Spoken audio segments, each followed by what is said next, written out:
me. I like that. When I was young, I had 2 pair of leaves. Besides that, the pinstripes and the gray.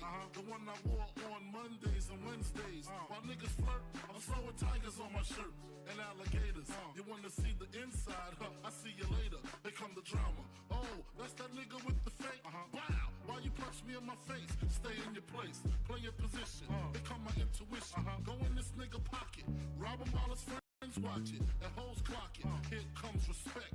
His crew's your crew, or they might be next. Look at they man, big man, they never try, so we roll with them. I stole with them. I mean loyalty. Niggas bought me milks at lunch. The milks with chocolate, the cookies, butter crunch, 88.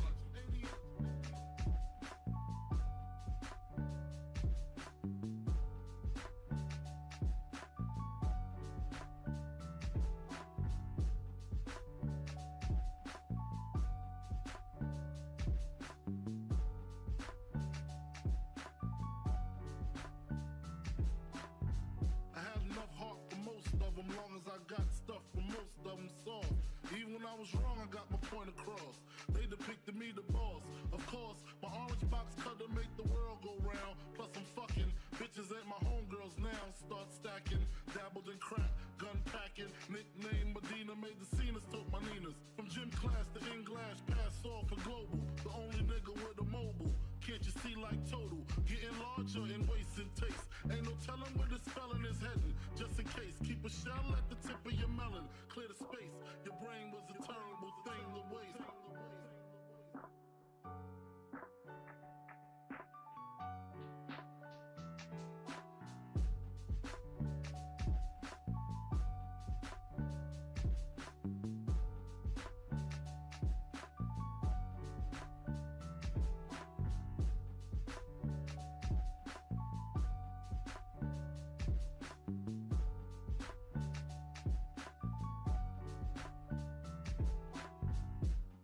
Realizing to master enterprise and I ain't have to be in school by 10.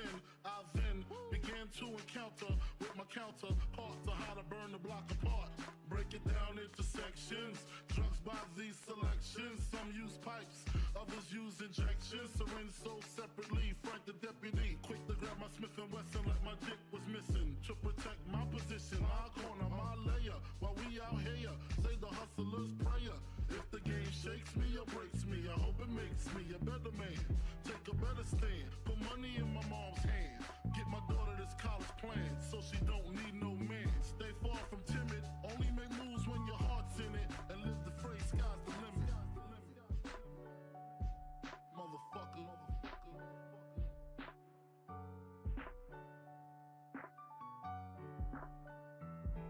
88.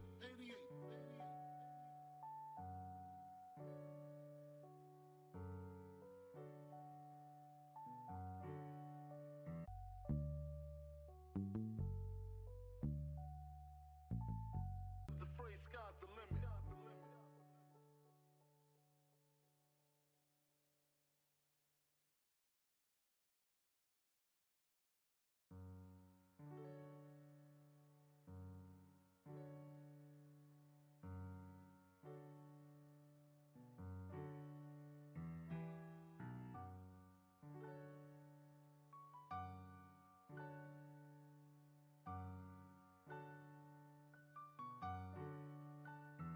Take a better stand, put money in my mom's hand. Get my daughter this college plan, so she don't need no man. Stay far from timid, only make moves when your heart's in it. And live the phrase, sky's the limit.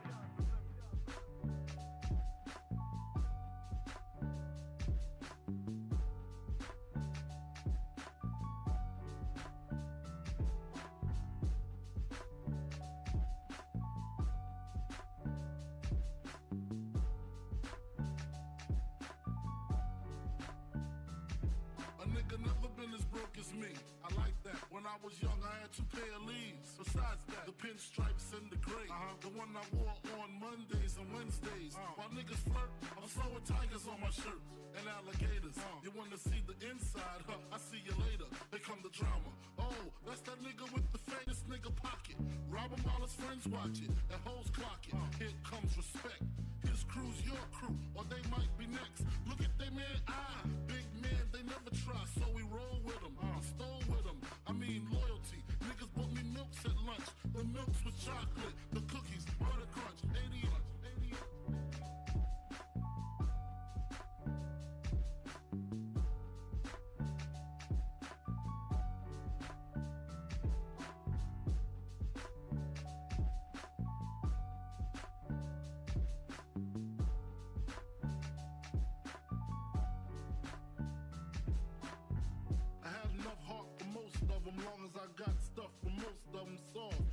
Even I was wrong, I got my point across.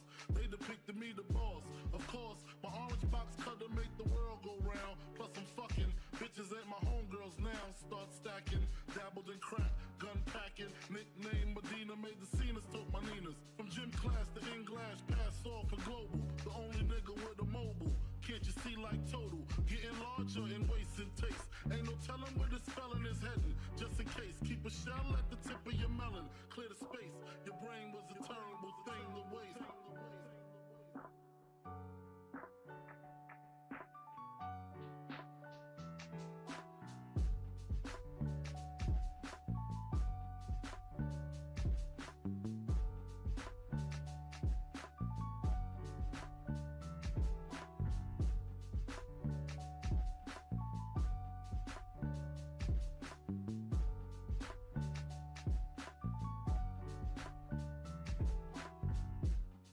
Realizing to master enterprise and I ain't have to be in school by 10.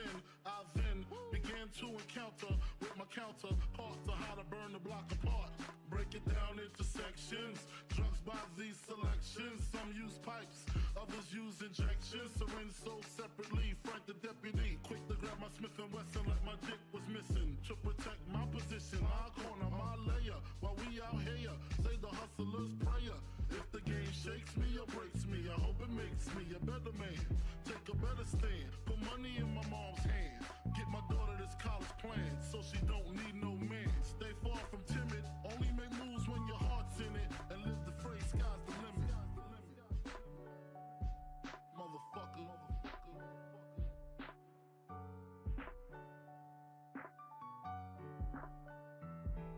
88.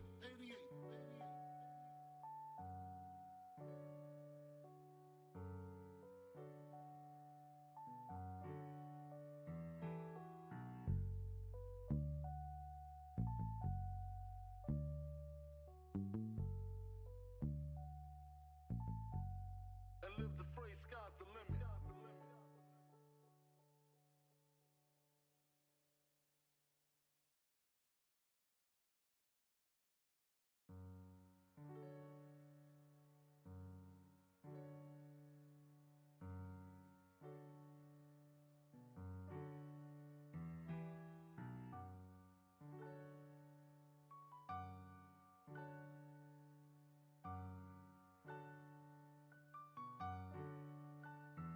Take a better stand, put money in my mom's hand. Get my daughter this college plan, so she don't need no man. Stay far from timid, only make moves when your heart's in it. And live the phrase, sky's the limit.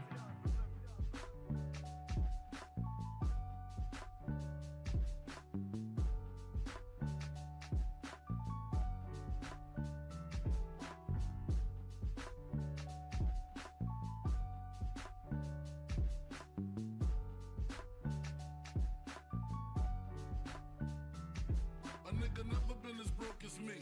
I like that. When I was young, I had 2 pair of leaves. Besides that, the pinstripes and the gray.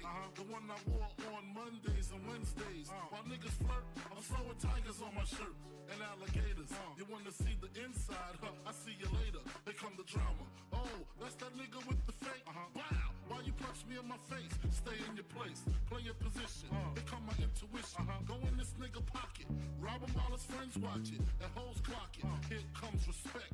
His crew's your crew, or they might be next. Look at they man, big man, they never trust. You roll with them, stole with them. I mean loyalty. Niggas bought me milks at lunch. The milks with chocolate, the cookies, butter crunch, 80 lunch.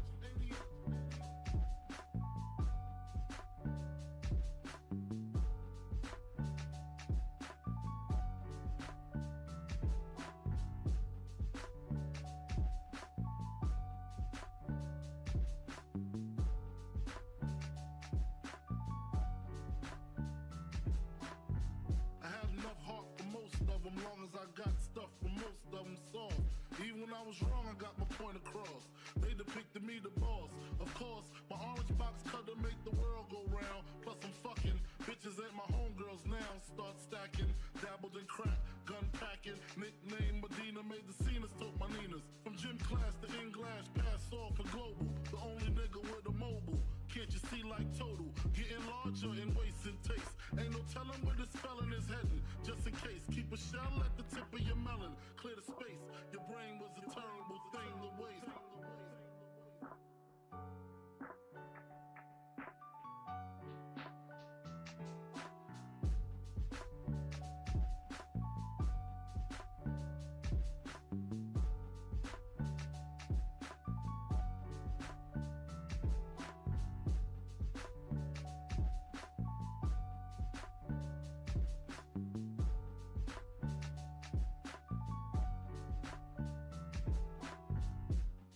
Realizing to master enterprise, and I ain't have to be in school by 10. I then began to encounter with my counterparts to how to burn the block apart. Break it down into sections. Drugs by these selections. Some use pipes, others use injections. Syringe sold separately. Frank the deputy, quick to grab my Smith and Wesson like my dick was missing. To protect my position, my corner, my layer. While we out here, say the hustler's prayer. If the game shakes me or breaks me, I hope it makes me a better man. Take a better stand, put money in my mom's hand. Get my daughter this college plan, so she don't need no man. Stay far from timid, only make moves when your heart's in it. And live the phrase, sky's the limit. Motherfucker.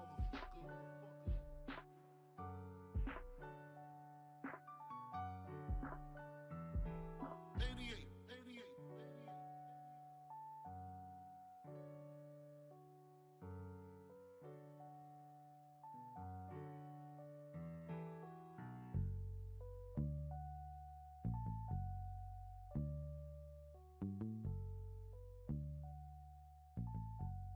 And live the phrase, sky's the limit.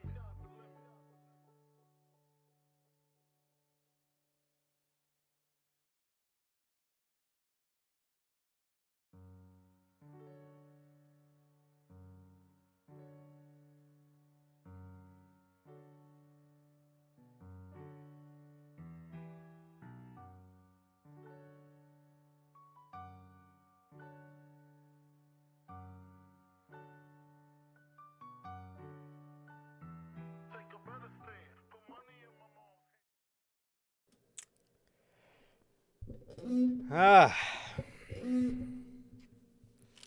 What's up, guys? What is going on, everybody? What is going on? How's everybody doing? Welcome back. You know, Bell, you can't be stealing my content like that, man. You took the words right out of my mouth, and we haven't even hit the intro yet. So, it's okay, though. I'll let it slide just this one time. But anyways, man, how's everybody doing, bro? We got a lot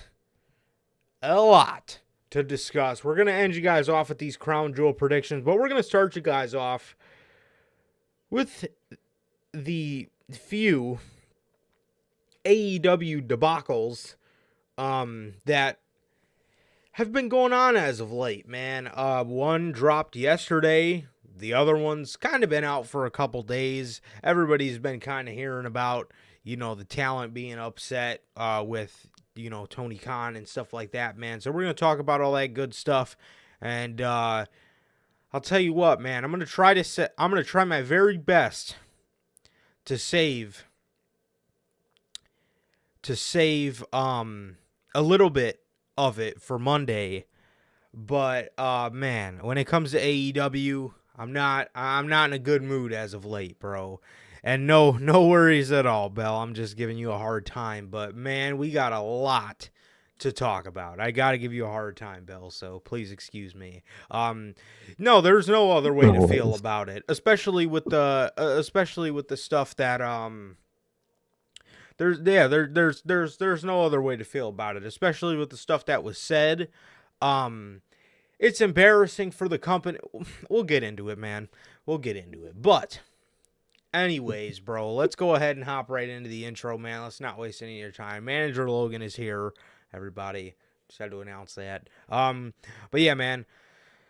Let's go ahead and hop into this intro, man. And so what is going on, everybody? We are back with yet again another edition of the Notorious podcast, man. Another edition of the news. This is episode 186 of the podcast, man. And with that, if this is your first time watching, you guys do not know how the show works. Every Monday, we are on here after Monday Night Raw with Notorious Unscripted. And every Friday at 4 p.m. Central, we are on here with the news, man. Also, if you guys did miss this past Monday's edition of Unscripted that is a Miz heel or face turn, is a Miz babyface turn needed in 2023. We talked about the great episode of Monday Night Raw that we had, the Halloween edition of Raw, the Halloween edition of Monday Night Raw, and we talked about that. Very, very good episode of Monday Night Raw. It was a fun watch, man. It was a fun watch. We talked about that. We talked about the episode of AEW Dynamite that was pretty and we talked about Kenny Omega and MJF, their match just kind of happening within the course of 4 days, and now it's over with. So we talked about all that good stuff, man. So if you guys did miss that, that is available for you guys on all platforms now. That is Anchor, Spotify, Google Podcasts, Apple Podcasts, and if you want to see it first, join us right here every Monday after Monday Night Raw for Notorious Unscripted, man. And with that, if you guys have not got a chance to pick up some of the beautiful Notorious Heels podcast merchandise, you can now find this all available on bonfire.com. Link is at the top of the description of this very video, man. You got all 8 of these beautiful designs plus more available on there for you guys, man. So with that, you have the Notorious Heels podcast Chicago flag design. You have the Uncrowned Kings of the IWC, the Biggie inspired design, the base logo design, the best kept secret to the IWC, or the Riddler inspired design. You got the 3 versions of the Notorious World Order design. You got the Chicago flag edition, which you see on your screen. You have the classic black and white, and you have the Wolfpack red, man. So you got all 8 of the I'm not even done yet. You got the Grand Slam design, the scratch logo, and the only community that matters. You got all 8 of these beautiful designs plus more available for you guys on there. Also, I know it's past Halloween, I know, but if you guys still have not got a chance to pick up the Halloween merch, you have the other side. You got the skull design. Like I said, man, we created this as a Halloween design, but goddamn, is it fucking nice, bro? Like, God, amazing. So yeah, so we guys. Man. Seriously, bro. So if you guys have not got a chance to pick up all of these beautiful, beautiful merchandise designs, the best in the IWC, may I add, you guys can now find all of this live, like I said, on bonfire.com. Link at the top of the description of this very video, man. Also, if this is your first time watching, guys, do not know who we are here at the Notorious Heels podcast. I am Johnny Mayhem, one half of the host of this very show. And as for the other half, we got my man Sir K here. How the hell are you, man? I'm good, man. I'm good. Just been shot out, man. Been shot out, been pretty normal. Yeah, I'm just waiting for the next 2 weeks, man. Just waiting for the next 2 weeks, man. But man, I've been pretty good and been pretty normal, man. Like Durante always asks, man, how's the life? How's the family? Life's good, man. The family's good. How is everybody doing in the live chat? Bill, Logan, Johnny's dad, and what about the Replay Mafia, man? How you guys doing? And what about you, man? How are you doing? Man, I'm good, man. I'm good. Excited for tonight. Me, as well as Sir K, and a couple of our other buddies. Yeah. Are going to see the Five Nights at Freddy's movie, so I hope it's pretty good. Man. I've been hearing mixed things about it. I've been hearing people say it was really good, and I've been hearing people say that it didn't stick to the original story. But I'm not even really. I don't even really know much about Five Nights at Freddy's. This shit just looks fucking sick. I used to watch my little cousin play it. So that's about as far as I know about Five Nights at Freddy's. I do know a little bit about like the story. Like I do understand that like the animatronics got possessed and then they started killing people.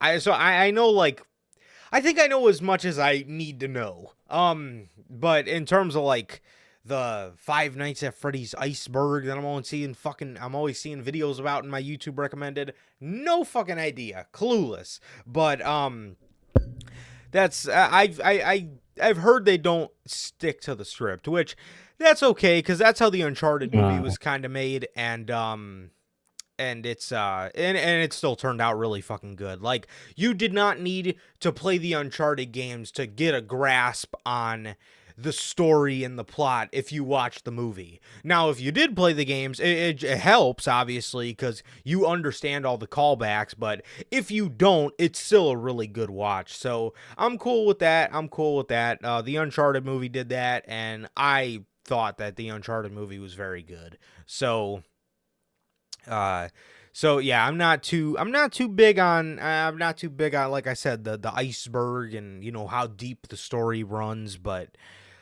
I don't know. I'm gonna leave that to the hardcore fans, and I'm gonna just watch it because it looks fucking sick. But yeah, bro. But other than that, dude. Exactly. Other than that, yeah, exciting month. 10 more days until my 22nd birthday, so that's gonna be that's gonna be cool. And then Full Gear weekend, huge weekend. Weekend after that, Survivor Series weekend, another huge weekend. So it's gonna be exciting, bro. It's gonna be very exciting. Back to back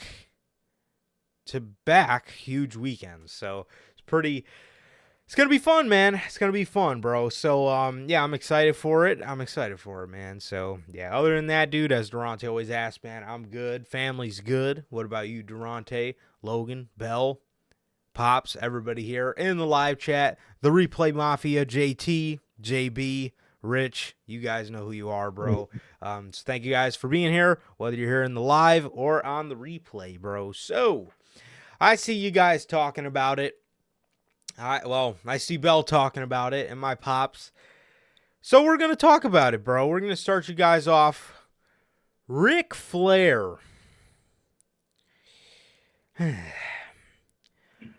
AEW has announced that Ric Flair signed a multi-year deal with the company, bro. So they put out this press release, and we're going to read it to you guys, and we're going to show it to you guys. So without any further ado, here it is, man.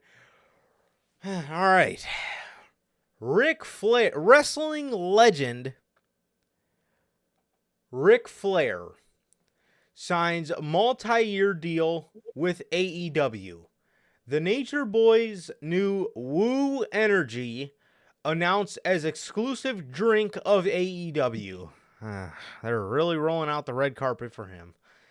And you hate to see it. I really don't think I would ever drink a Ric Flair drink, but that's just me. I'd probably be right there with you, as well as a lot of other folks. November 2nd, 2023, AEW CEO Tony Khan had announced a multi-year deal with the Hall of Fame, with Hall of Famer Nature Boy Ric Flair, who surprised fans in attendance and viewers at home during last Wednesday's AEW Dynamite show in Philadelphia, marking his historic return to TBS by appearing as Khan's special gift to the Icon Sting. Flair's debut comes on the heels of his longtime friend Sting's impending retirement announcement, which will accumulate with the Icon's final match at AEW Revolution in 2024. Over the course of their 30-year history, Flair and Sting have shared incredible rivalries, momentous matches, and a respected friendship. Khan also announced that Flair's Woo Energy drink will become the exclusive energy drink of AEW during AEW show dates. Select host venues will carry the clean energy drink at the concession stands for fans to enjoy. In addition, the beverage will be added in wrestlers' locker rooms and will also be seen on the announcer's desk during live broadcasts. Fans watching at home can experience Woo Energy by ordering via wooenergy.com. Last Wednesday, the Nature Boy made his epic return to TBS more than 35 years since the Flair vs. Sting rivalry first began on the Superstation. Tony said Khan, "It's truly an honor to welcome the legend himself and Woo Energy to AEW. Rick cemented his legacy as one of the greatest professional wrestlers of all time, and now his world-renowned persona and his amazing wrestling mind will If it's anything like Tony Khan's right now, I don't fucking want it. His amazing wrestling mind will be major assets to AEW's programming and our positioning globally. Most importantly, it's fitting that the final chapter of Sting's iconic career will unfold on TBS with Ric Flair by his side.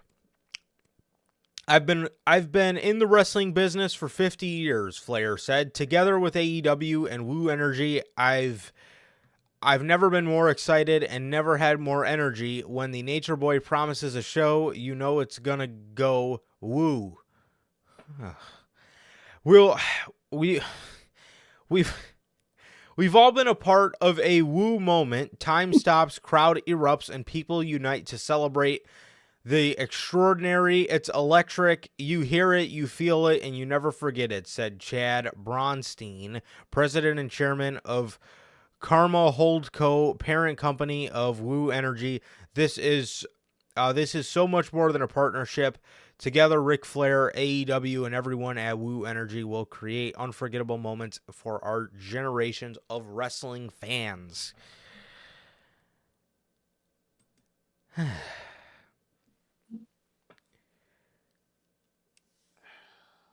All right.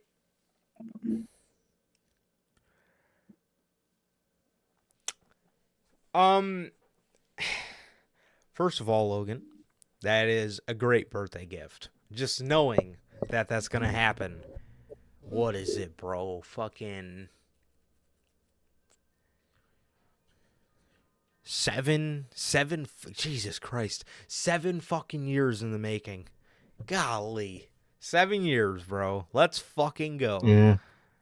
Crazy. Man, I'm excited, bro. I'm excited. So anyways, I'm pumped, bro. But all right. So AEW has announced that Ric Flair has signed a multi-year deal with the company in addition to Flair's Woo Energy and will become the official drink of AEW. The Nature Boy also expressed interest in facing current world champion MJF.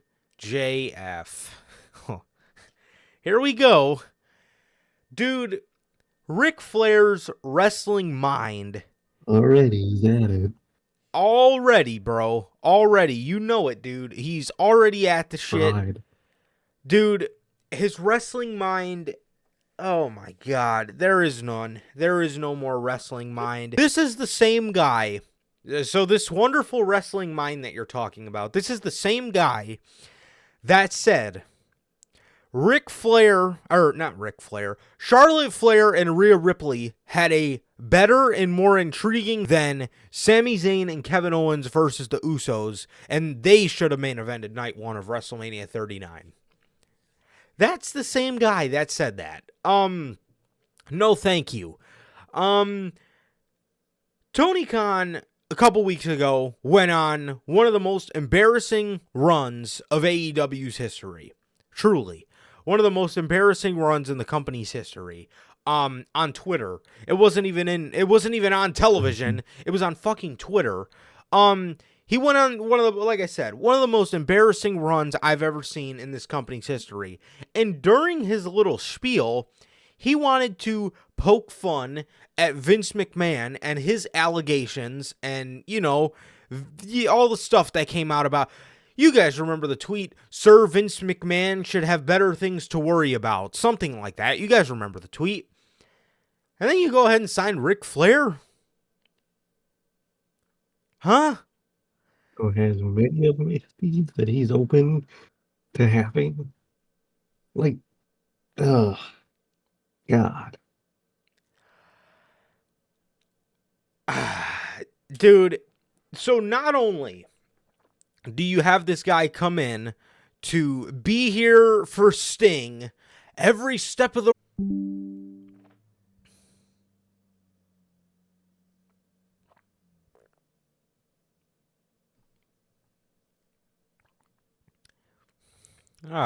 Sir K, you're back, I think.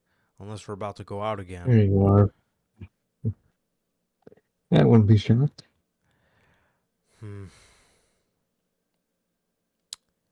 Okay. Think we're trending upwards, I hope. Fingers crossed. So, okay. Okay. Yeah. I'm not a fan of this. I'm not a fan of this at all, man. I said it, I said, like I said, the man came in, he said he wanted to be there for Sting every step of the road, but, the truth comes out eventually. And here it is, man. He wants to be here for the long haul, and I do not want him to be here for the long haul, and I'm not excited for this at all. This is going to be more. This is going to be this could be good for Andrade. That's one thing that could come out of this good. What I don't want to happen is for the whole clan to come over here, and what I mean by that is Charlotte Flair. I don't want that to happen, because once that happens, this AEW women's division is already cooked. Mm-hmm. But I'm telling you right now, man, seriously, man, but I'm telling you right now, bro, if they were to acquire a talent like Charlotte Flair, with her dad being back there, and the amount of times her dad likes to stick his nose in her booking and get her booked better, I'm not doing it. I'm not. I don't know. No. I'm not a fan whatsoever.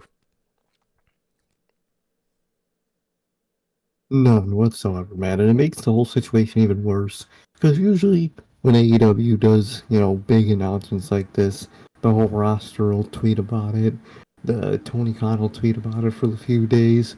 They drop that one image of the article or whatever, and they never fucking followed up on anyone. Nobody in the company has tweeted about it. Nobody has mentioned it, because they seen the reaction. They know it's fucked. They know no one wants this shit. And I hope that's a sign that they cut this deal while you can, man. Just end it, bruh. Just end it, because this is not going to be good. No one wants to see Ric Flair's energy drink anywhere. I don't want to see him anywhere.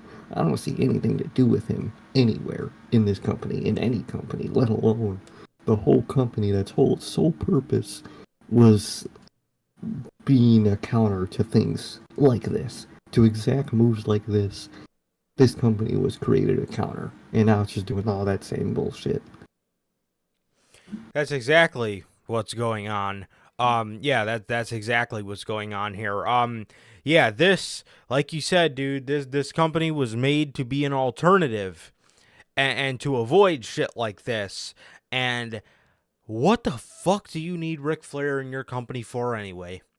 Honestly, like, you're just signing people to sign people, bro. Like, this is not what made AEW special when AEW first came onto the scene, bro. It wasn't announcements like this, dude. They,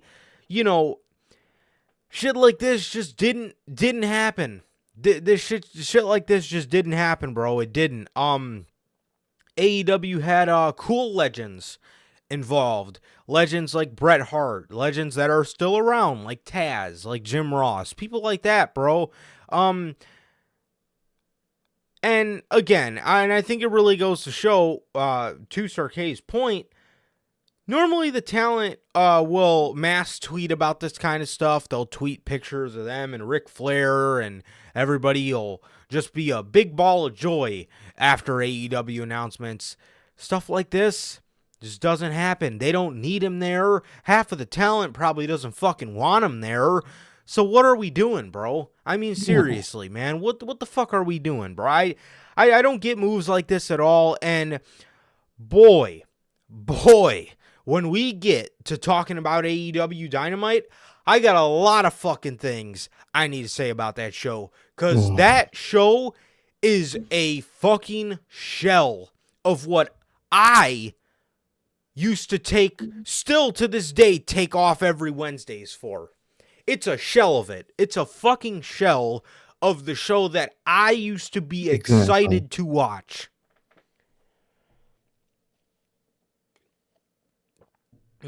Whole reason I don't go to the unfun job on Wednesdays is because of Dynamite. It was because of what it used to be. And now, if this shit's continuing, I might change that day. I really might. I'm always thinking about it, because bro, I want to watch that trash. That shit sucks. I can't wait to talk about that shit, man. But yeah, man, this whole mess, and I hope I hope things can change, man, because I feel like they won't, and I feel like this. And another thing I saw, which everybody is in AEW to run back that fucking Andrade and Ric Flair versus Jeff Jarrett and Jay Lethal match. So I feel like they could also do that.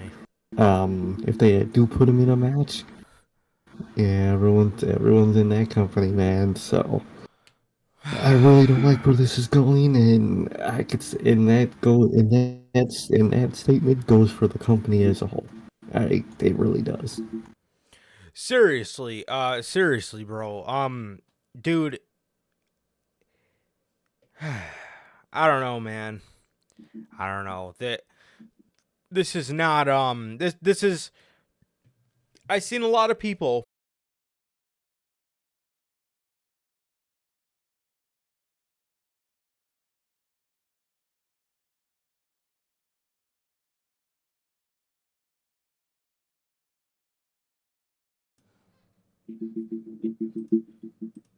Okay. I had a feeling that was going to happen, but it looks like we're back. And I'm Look at that. yeah, so it looks like we're back. Everything's back to running good. So, yeah, I'm yeah, dude, we got a lot to talk about on Wednesday, man. Yeah, this is I don't know what's happening. I don't know what's happening to this company, man, but I see a lot of people saying it, bro, but a lot of people are saying that they're moving away from their mission statement, and I can't say that those people are wrong. I can genuinely not even fucking say that at this point, bro. I don't know, man. I don't know. Not good, man. This is not a good sign. Not a good sign at all for AEW, man. It's becoming a shell of its former self, and seeing a collage of tweets of old AEW stuff and, you know, people remembering the good times, it really makes you think, man, like, what the fuck happened to this company, bro? You know? They had something so special. They had something so special, man, and decisions like this do not help it at all. Mm-hmm. Mm-hmm. Exactly. So, yeah, man, I don't know, dude. I don't know. But speaking of more AEW,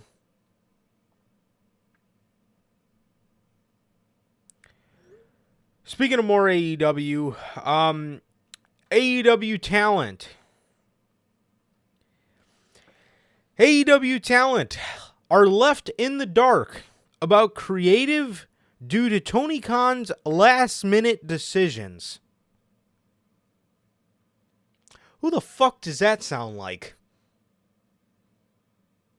Oh, like good old Vince, man.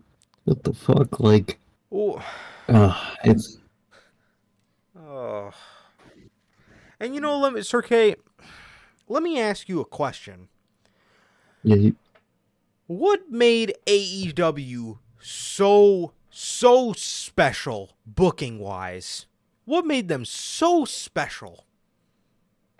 2 words, man. 2 words. Long term. They planned it out. Dude, when AEW started, we had like the first fucking 4 world champs planned out Yes. in everybody's mind. Yep. What happened to that? What the fuck has happened to that? It was so great. Everything was planned out. All the stories on TV interconnected in fun little ways, man. Everybody was telling a story, man. You would always hear people talking in interviews about how when they go to AEW, they know what they're doing already, so they could just go do what they need to do and get ready for that. What has happened, dude?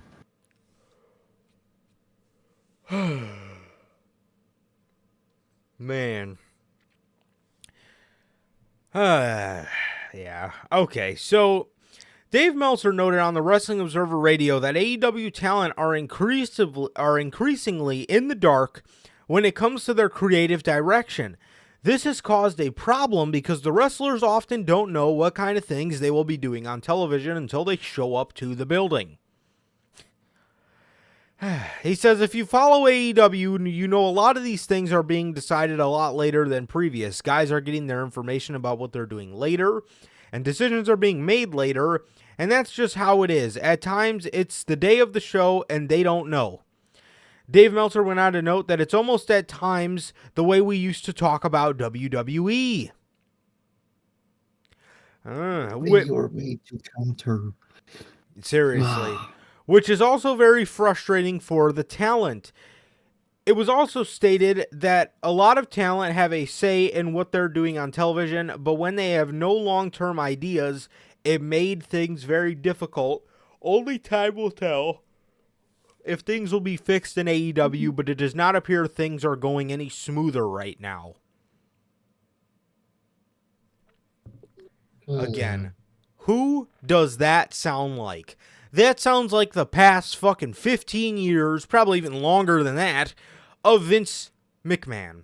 That's exactly what that sounds like. That's exactly what that sounds like. And again, they're supposed to be the alternative to the shit WWE product and the shit way of doing things. Why do you think NXT works so well? Because fucking people showed up, knew what they were doing, and had nothing to stress about. Because they probably had all week to think about what they were doing on, Wednesday. Exactly. Why do you think the start of AEW was so good and everybody were able to give these great promos and all this and all? They had time. They all had time to think about it and shit. And now it's a mess back there. And people keep saying that they want Mercedes in the company. Do they not realize that is one of the major things she hated about the main roster in WWE was the chaotic and this and nobody knowing what the fuck they were doing? That's one of her most outspoken dislikes about that company. You think she wants to go to a company and do that exact same thing again? No, I don't. And especially with the way their women's division is, they've gotten so many fucking stars to the point where people say, this is it. This is it, man. It's time right now. And they never do anything with any fucking one of them. Any one of them. Unless your name is Britt Baker, you're not getting positioned like a big star. You're just not. Yeah, exactly. So at this point, I don't even know if getting fucking all four horsewomen would do any good for the company. I don't even know if getting Asuka would do anything for that division at that point, because They don't know what to do with her. Again, if your heart's not in it, and clearly Tony Khan's heart is not anywhere near women's wrestling, it will not do good. Triple H's heart was in it back in NXT, and look at what we got. Fucking banger champ after banger champ.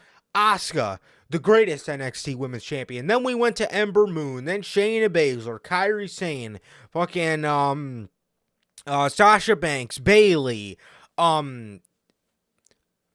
these women, Rhea Ripley, all these women, and it was fantastic down there in NXT. Again, like I said, banger champ after banger champ. When Triple H, because Triple H likes women's wrestling. Clearly, Tony Khan has no fucking clue what to do with women's wrestling, and just give control back to the Elite. Just give it back to them. At this point, you don't know what the fuck you're doing. Yeah, it was better at this point, man. Just fucking give it back. The fuck, please give the Young Bucks that tag division back. Please, for the love of God. That was one of your strongest points. One of the core things in your mission statement was tag team wrestling. That has been abandoned. So much shit has been abandoned over these last couple of years, man, and it's so sad to see. Excuse me if I'm wrong. This is a serious question. Who even is the tag team champions right now?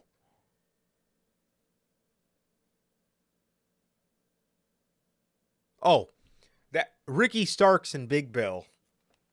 Oh my god, they are. Where the fuck have they been? Yeah, and another question, why the fuck am I asking myself that? You know when I asked myself those kinds of questions? Back in 2017 on the main roster. And who was running the show? Vince McMahon. When I goddamn near question every week, who the fuck is the Raw Women's Champion? Who the fuck is the Raw Tag Team Champion? Who the fuck is the Intercontinental Champion? Who the fuck is the Universal? Oh, Brock. Shouldn't have to ask myself those questions, but I just genuinely blanked on who the fuck the AEW Tag Team Champions are. Do you think I would have did that back in 2020? Honestly, do you think I would have did that back in 2021? Do you think I would have blanked on who the fuck a champion in AEW is? No, I wouldn't have. Couple champions in AEW come to mind when I think of them. Christian Cage and MJF.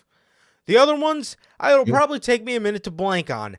In my own head right now, I just blanked on who the hell the All-Atlantic champion was until I remembered it was Orange Cassidy. Wouldn't have done that. Who's the... Nope. I'm blanking. I literally just blanked on almost every single champion in AEW, except for Christian Cage and MJF. Fucking travesty, man. Do you think I would have asked myself these fucking questions in 2019, 20, and 21, and the beginning of 22? No, I wouldn't have. Ah, no. Dude, let your talent know. Because the more they know and the more input they can have in their storyline, the better the shit will come off. Mm-hmm. Exactly. Because if it's all you and they don't have any time to put their own personal spin on it, because they're all great talent, you got a phenomenal roster. I mean, come on, man. You have a phenomenal roster. And you're telling them last minute instead of telling them a month, 2 weeks in advance, just so they can put their own spin. Maybe they'll tell you something that you like better. No, let's tell them the day of the show, because I don't know what I'm doing, and I cannot handle workload. I cannot handle the workload of 2 shows. Yet you want people to watch Rampage. You think you can handle 3?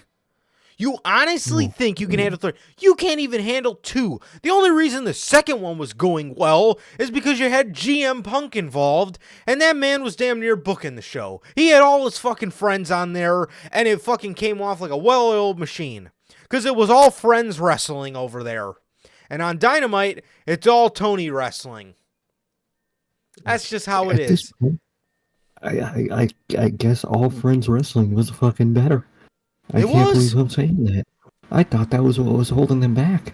No, apparently it's keeping them fucking together. Punk showed you. We may have been frustrated as all hell with the guy, but golly, he had all his friends on that show, and it was fucking going great. It was. Now look at Collision. We're back to fucking all con wrestling with both of them now, and he can't handle it.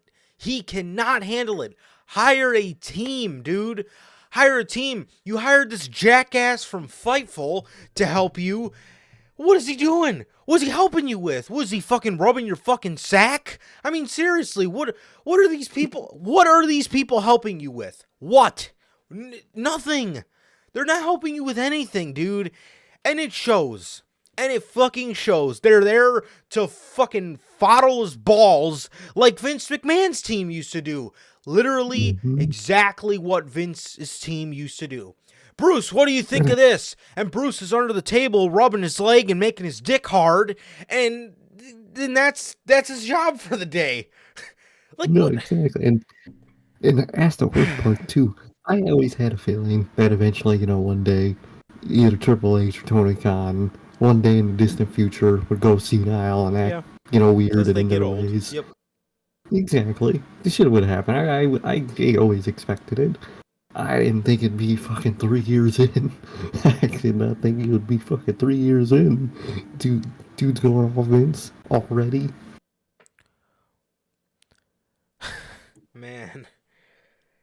I don't know, man. I don't know, dude. Again, you have such an amazing roster. And, one thing that AEW knew about when Punk was there, but as soon as Punk left, they forgot about it all the time, or they mysteriously forgot about it. But Punk was right. Your roster's so big. You are in need, desperately, of a brand split. Look at how well it was. Dude, Collision was featuring Andrade, dude, every week. You seen a little bit more of Keith Lee on Dynamite. I mean, what the fuck? Beautiful. It was going well. I don't even think about Collision anymore. I fucking don't, dude. No. It's meaningless. It's meaningless. Punk left, and all of a sudden you forgot that you have a giant roster and you just split them up accordingly. Yeah. Yep. Now we're all good all of a sudden. We don't need the roster to be split. The roster's not big anymore. Punk left. No. Punk was one guy. The roster's still fucking ginormous. Split them.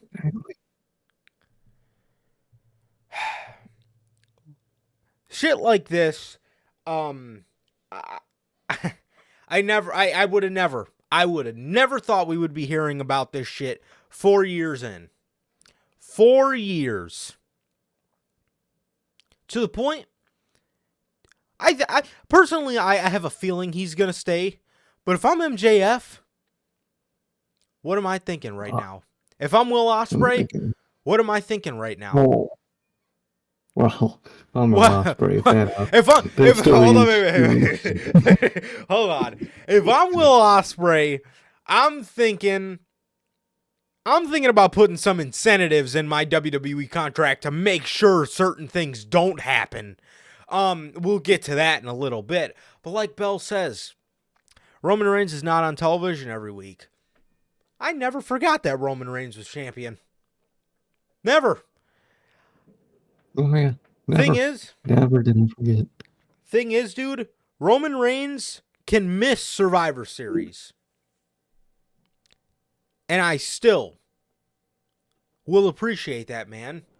Because he's just operating at a different level. Am I going to be a little bummed I don't get to see that man in God mode himself? Of course I am. Oh, yeah. But the man is a fucking bona fide star. He's a star. Why isn't anybody in AEW like that? Why do you got MJF wrestling twice on Full Gear? Why? Why are you doing this shit, man? I don't get it. I don't know, man. Bill says, minus his own booking, I honestly think Cody held Tony back to a capacity on stuff like this.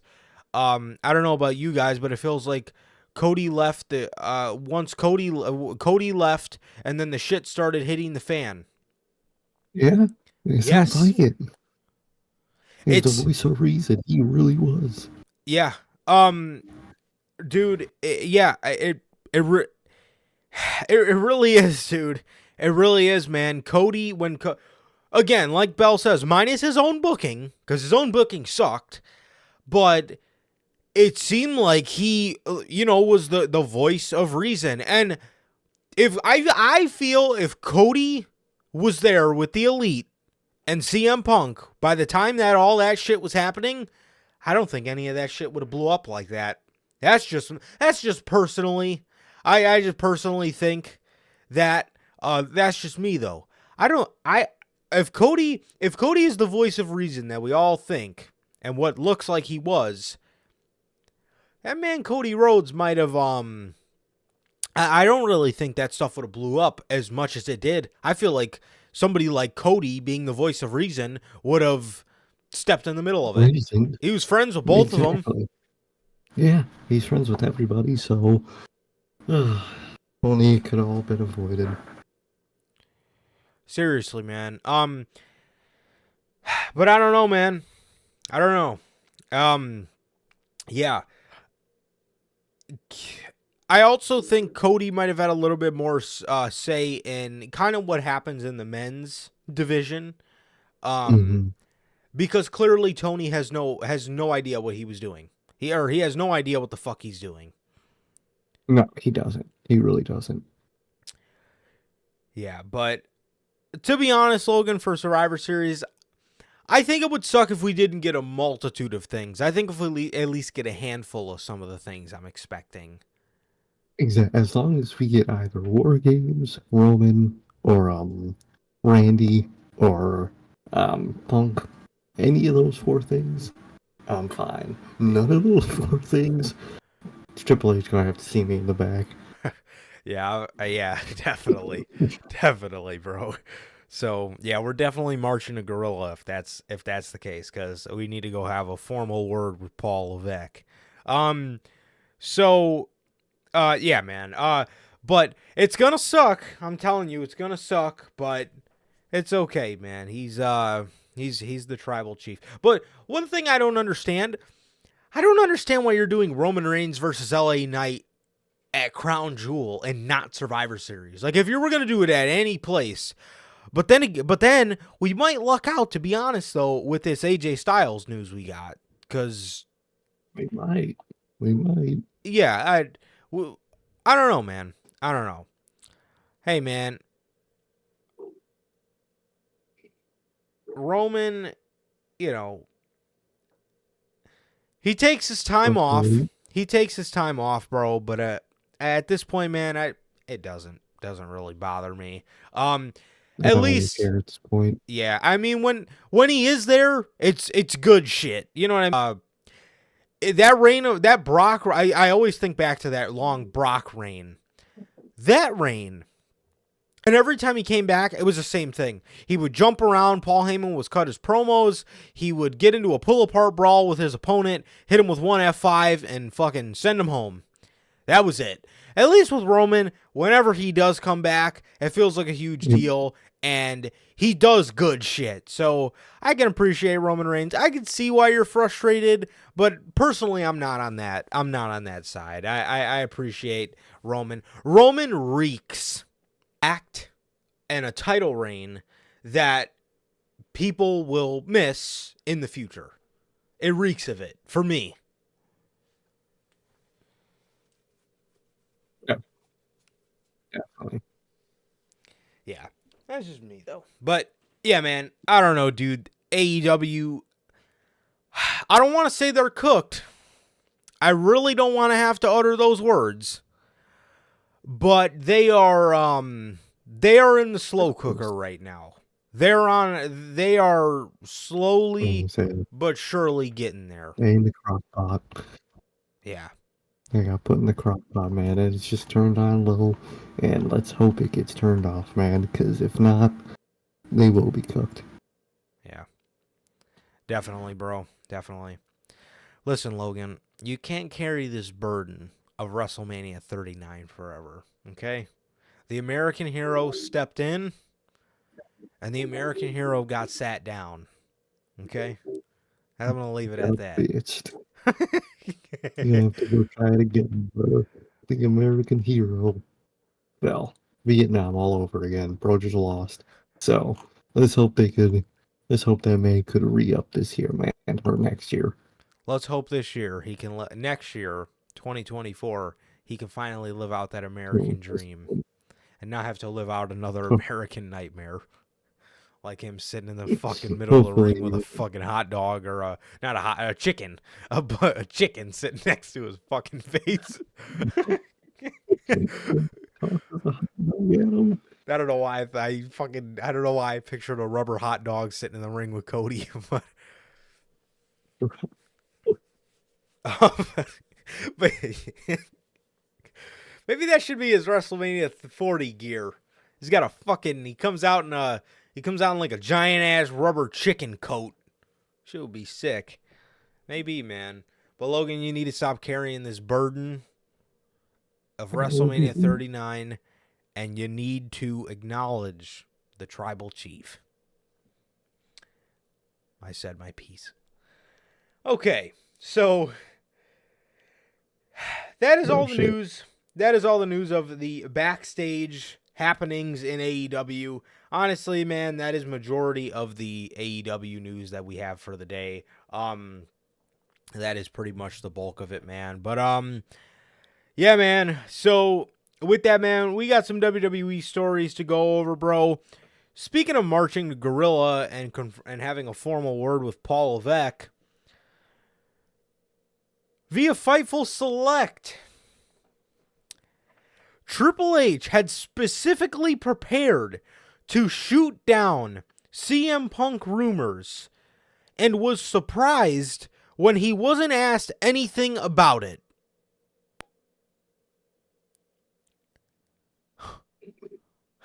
I thought he was about to get in some insane ass question.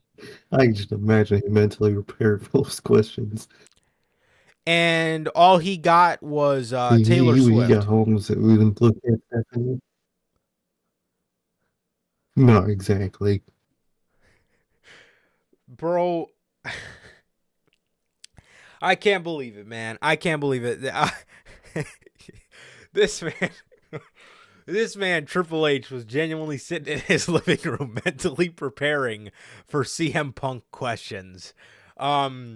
And all he got asked about was Taylor Swift. That's hilarious. It genuinely is hilarious, man. But who knows, man? Who knows? I feel like this doesn't indicate anything. You know, I've seen people trying to say that this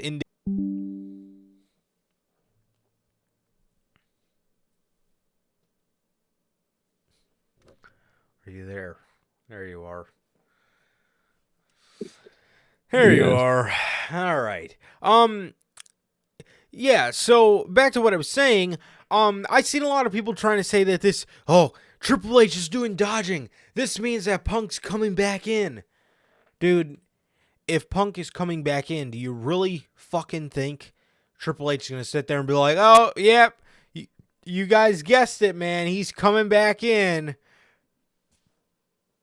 No, he's going to fucking dodge the shit either way. Either way, he's going to fucking dodge the question. Like, are you people seriously fucking stupid? Yes, that's the answer, but I don't know, man. I don't know. Triple H is going to do some dodging either way, whether he's coming in or not, and they continue to tease him, though. They continue to do blatant teases for CM Punk, man. So, we'll have to wait and see, bro. We'll have to wait and see, man. But yeah, Triple H was mentally preparing, dude. So it's funny to hear for sure. That's hilarious, man. Him and Tony Khan they didn't even know it. They were preparing for the same type of questions on both of their respective media scrums, man. So it's interesting, it's funny, man, and it's funny as hell. Definitely, bro. Definitely. Yeah. You said he was sitting on the couch looking at Stephanie, fucking thinking about Hey, babe, when they ask about CM Punk, what should I say?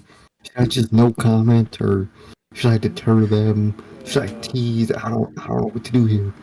Oh man. So if I ask my kids, well, have you talked to him? I don't know. He won't respond to me. he called me a fucking stooge on myself. You don't even know what the fuck that means. How am I a Triple H stooge? It's me. Oh man. I don't know. How do you think Regal's gonna feel about this? He called him a Triple H stooge. How do you fucking say that to William Regal, bro? God. Regal, fucking stooge. Jesus. So, yeah, I absolutely love how he prepared for the worst. Or maybe not even the worst. Maybe he doesn't consider it the worst. But he prepared for CM Punk. And what he got was Taylor Swift questions. That explains why he was so baffled when he came onto the media scrum about Taylor Swift. That explains it. No, man. He's probably like, oh, man, this ain't gonna be bad at all.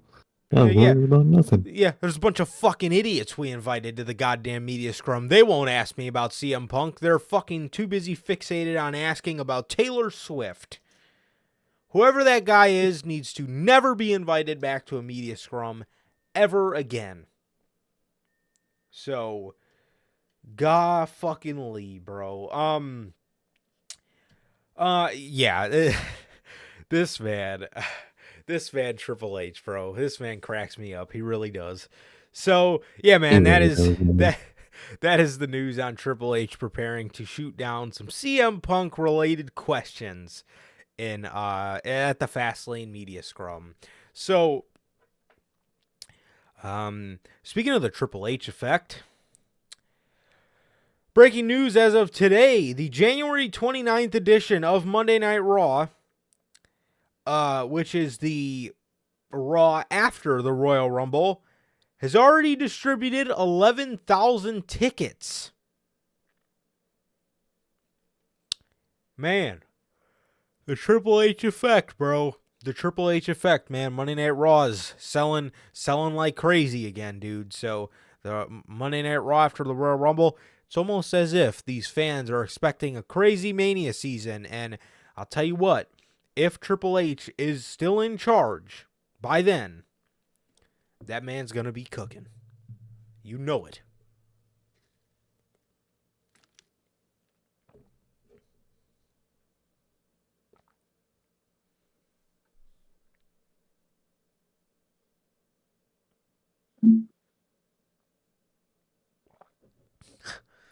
So yeah, man. All right. So yeah, so that is that. And all right. Speaking of the other guy, Vince McMahon. Vince McMahon will be at Crown Jewel 2023. WWE presents the Crown Jewel Premium Live event on November the 4th from Riyadh, Saudi Arabia, that will air on Peacock. WWE World Heavyweight Champion Seth Rollins versus Drew McIntyre, WWE United States Champion Rey Mysterio versus Logan Paul, and John Cena versus Solo Sikoa are just some of the matches booked for the show. PW Insider reports the belief is that Vince McMahon and Ari Emanuel will both be attending the event. This is this is interesting, bro. This is interesting, man. This is, at least to our knowledge, this is Ari's first show he's attending, man, and I hope they're going to see what Triple H can cook up, bro, because or I would hope that I would mainly, I think this is more of just kind of a publicity thing. I think they're just going there, especially if we end up seeing them on camera. I feel like that's just going to be some sort of just publicity thing.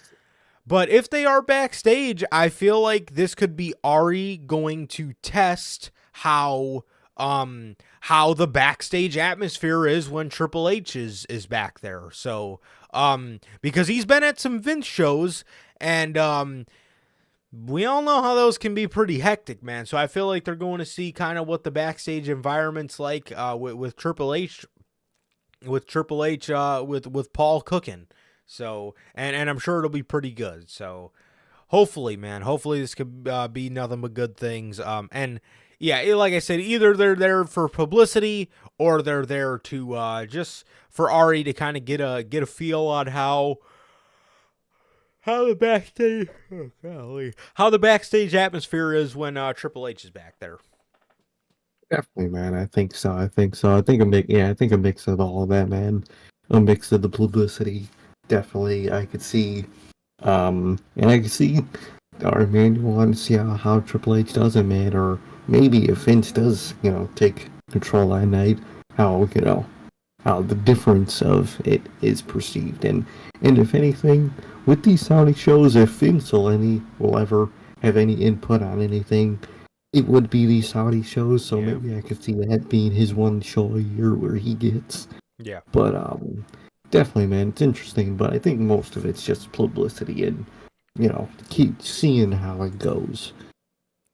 Definitely, bro. So, yeah, man. So that is the news on Vince McMahon. It looks like he will be there, bro. So if you guys notice any, if you guys end up noticing any differences in the product, probably have a good idea why.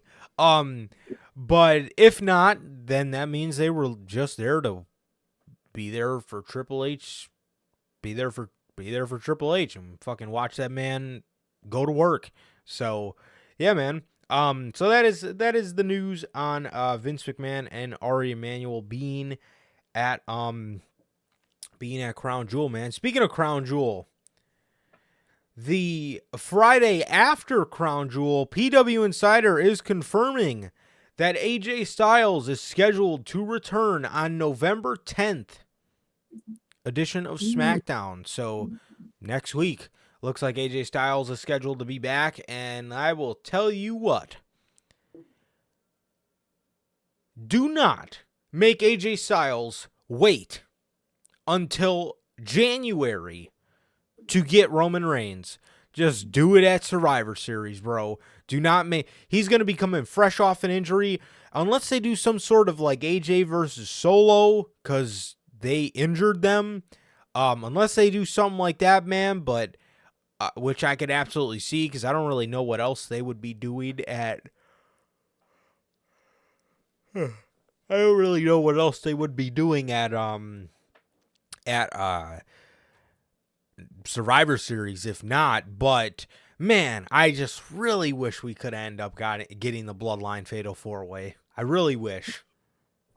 I really wish we could have, man, but I hope they do this AJ match in Survivor Series. I really hope that they don't wait till Rumble, man. But this is possibly a good sign, man. I hope it pans out well. Definitely, bro. Definitely, man. So we'll have to wait and see. But yeah, AJ versus Roman is definitely the way better way to go. But being that I don't really know what they could do for Sikoa at Survivor Series, I could absolutely see them doing AJ versus Solo at Survivor Series, because they don't really have much else to do with Solo, at least that I could think of.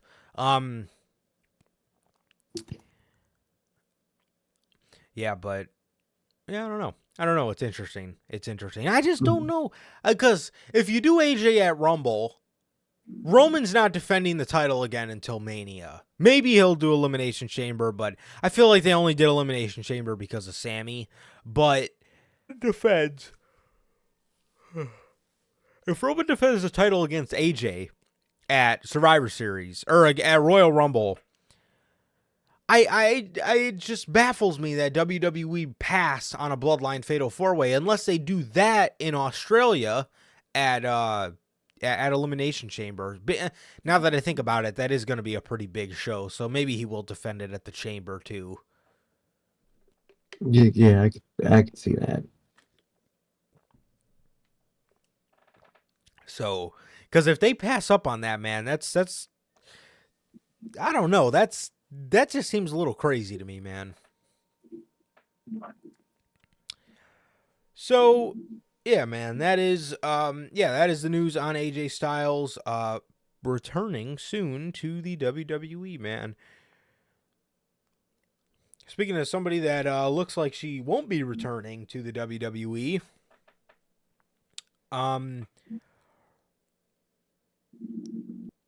Ronda Rousey.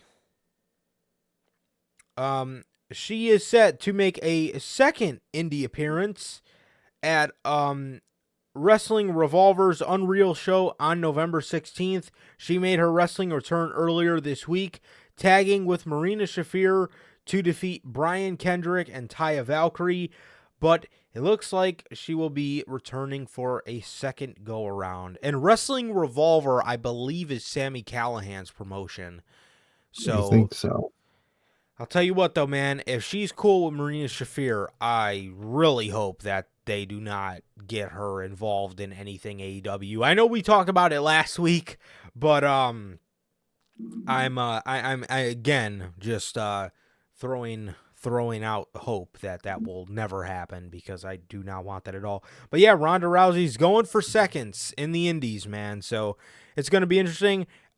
Maybe she just wanted to go to the indies to do what Shayna did and kind of just work on her craft and stuff like that. Maybe that's what she wanted to go to the indies for, man. But we'll just have to wait and see. I hope she gets better. I mean, she was good at first, but man, I tell you, that was one of the most drastic fall offs I've ever seen. For somebody who looked seriously, for somebody who looked so good at what they were doing, they looked so fluent, to just turn to shit that quick, baffling. But yeah, man, she's coming for seconds on the indies, man. So it's going to be interesting to see, and I wish her the best. No, definitely, man. I hope she does good, man. I hope she re-improves, if that's a thing, relearn. Yeah. I still just, even though I hope she re-improves, I hope anytime soon she doesn't go to AEW, please. Yeah, not anytime soon, man. Not anytime soon. I'm making her send in fucking videotapes of her in the ring, running the ropes, doing sequences, not fucking, not completely botching the living shit out of everything like she did last year at Survivor Series.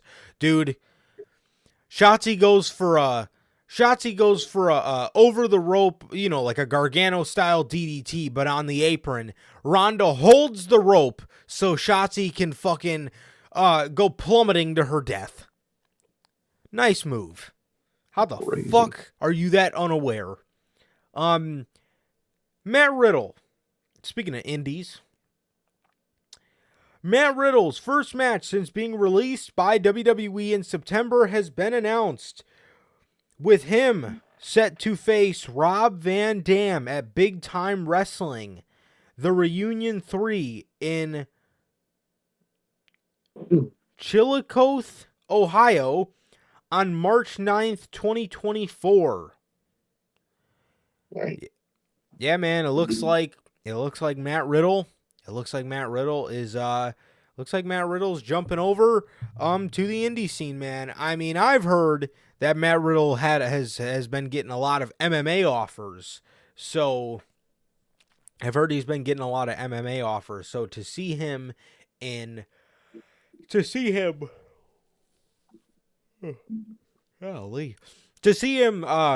going back and doing pro wrestling is very nice to see, because I know he's very good at MMA, but goddamn, is he a stallion at professional wrestling, and I want to see him back in professional wrestling. But more importantly, I want to see Matt Riddle clean. I want to see Matt Riddle clean, and I want to see Matt Riddle back. You know, I know he's got a kid on the way, so I hope he gets clean and all that good stuff, and you know, gets right with himself before he does come back to professional wrestling, man. But when all that is said and done, if he wants to come back, bro, I don't know a person. I don't know many people that wouldn't love to see Matt Riddle back, dude. He is fantastic. He is a fantastic professional wrestler. He's great. Definitely, man. Definitely. I hope he gets better, man. I hope he gets better. Good to see him doing shit on the indies, man. I always hear about those MMA offers on Twitter. I heard he wants to fight Jake Paul. I did. That's good. That's a thing. But good to see that he's still doing indies, man. I hope he gets better, man. For sure, man. So, yeah, that is the news on Matt Riddle returning to professional wrestling. Bryan Danielson. The Wrestling Observer reports that Bryan Danielson is I was reading the wrong story. Well, also, I guess, with Bryan Danielson, we all knew this, but his AEW contract is scheduled to expire in September 2024. That's interesting. Yeah, I think Bryan likes it there. I think him and Tony Khan get along great, so Bryan is one of those voice of reasons where Brian is one of those voice of reasons where he's always trying to get people that don't get featured on television. He did the same shit in WWE. He's just a great guy. Truly. Bryan Danielson was legitimately injured and will require surgery for his broken orbital bone and will be out for the remainder of the year. The injury did not occur in the match against Cassidy and Okada. Bryan sustained the injury during his match against Andrade El Idolo on Collision, the October 21st edition of Collision, not on Dynamite as per Sports Illustrated. There has been no speculation about his recovery affecting his participation in Wrestle Kingdom 2024. Dave Meltzer mentioned the certainty around his recovery timetable, indicating his contract could conclude in September. Leaving the decision to extend his contract to Bryan or Tony Khan. I also, actually, now that I think about it, his contract will probably get extended because of the time during the injury bug in 2022 with the concussion, and then the time and then now. So yeah, probably more than likely. So I can see them adding that on, which sucks, man. Which sucks. Definitely, bro. Definitely, for sure. So, yeah, man, it looks like Bryan was not hurt in the match against Cassidy and Okada, and instead the match against Andrade. But this sucks, dude. He literally said he was going to be done May of next year. Well, he was going to start slowing down in May of next year, May 9th to be exact. And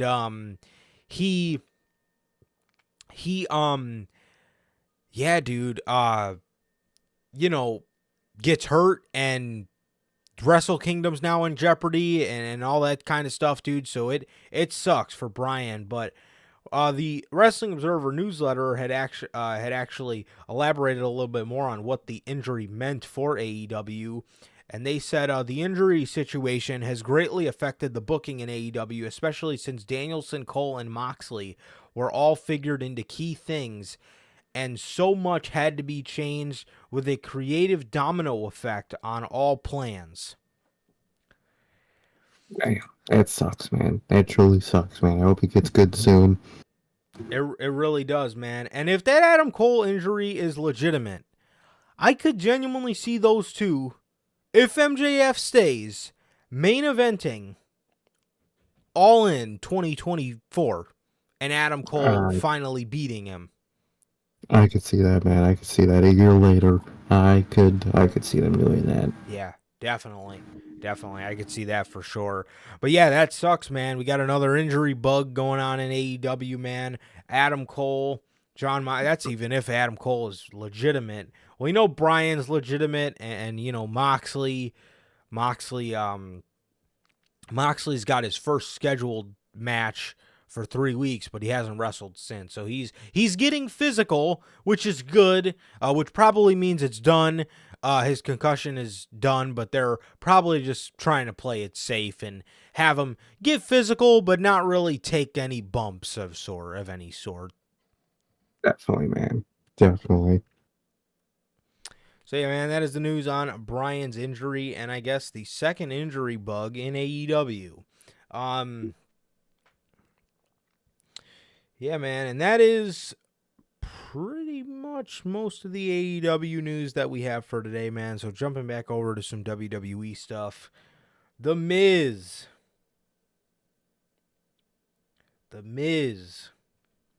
According to BWE, we talked about this on Monday, but there have been discussions over a potential face turn for The Miz. The Miz is also, there is speculation that The Miz would be working with DIY if he turns face. We talked about this on Monday a little bit. That sounds absolutely horrid. That sounds trash. The Miz working with DIY. I mean, I guess if it's for just a couple 6-mans against Imperium, it's not going to be so bad. But it just worries me because he's from the same place as Gargano, and he has a little callback to Ciampa from them, their little teaming days when this man had Tommaso Ciampa dressing up in lime green and pink, but I digress. That was something. Vince probably would have still had that fucking act together too. Well, no, he probably would have had them split up by now, and Ciampa would have been released. But anyway,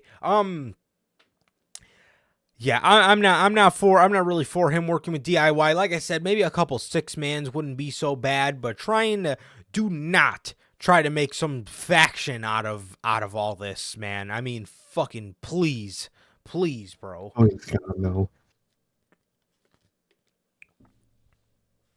But like I said on Monday, dude, The Miz has been a babyface for so long. The Miz has been a heel and doing the same fucking shtick for so long. I don't mind him turning face. And if he's going to be cutting those promos like he did on Monday as a babyface, as kind of like a seasoned vet, I like it, bro. I like it. I will say I like it. And it gets me interested to see what The Miz has in store with the babyface turn, man. I like it a lot, actually. It's something different than the same fucking shit we've been getting since 2018 was the last time he was babyface, when he was with Vince. Or with Shane. It was Shane. My bad. Truly, man. Truly. So, I like the overall idea of the face turn, man. You guys heard me on Monday. I'm down. It's a change. I think he could do it. I would like the character. But with the DIY aspect, man, like I said, if it's a little bit, maybe do it for one pay-per-view, all right. They team together. Don't make them an actual thing. Please, for the love of God, no. Hell no. Absolutely not. Absolutely the fuck not. So yeah, man. So that is the news on that's the news on The Miz becoming a babyface, bro. So I don't know. We'll have to wait and see. So there were original reports by WrestleVotes that Kairi Sane has reappeared on the internal WWE talent roster, but then there was a rumor killer on PW Insider saying that Kairi is not currently on WWE's internal roster. People, she's coming back. We all know she's coming back. I don't know if she will be back involved within the next couple months. I could see them saving her for the Royal Rumble. Maybe if they do a women's War Games, maybe she's a mystery partner in there. There's a bunch of slots within the next couple months. Just give it time, and I think Kairi Sane will be back. But I don't know why people are saying she's not on the internal roster, because it was reported that she signed, unless there's a different definition that I don't know for internal roster, but it's not really hard to figure out what that would mean. But yeah, Kairi's back. We've known about this for a while.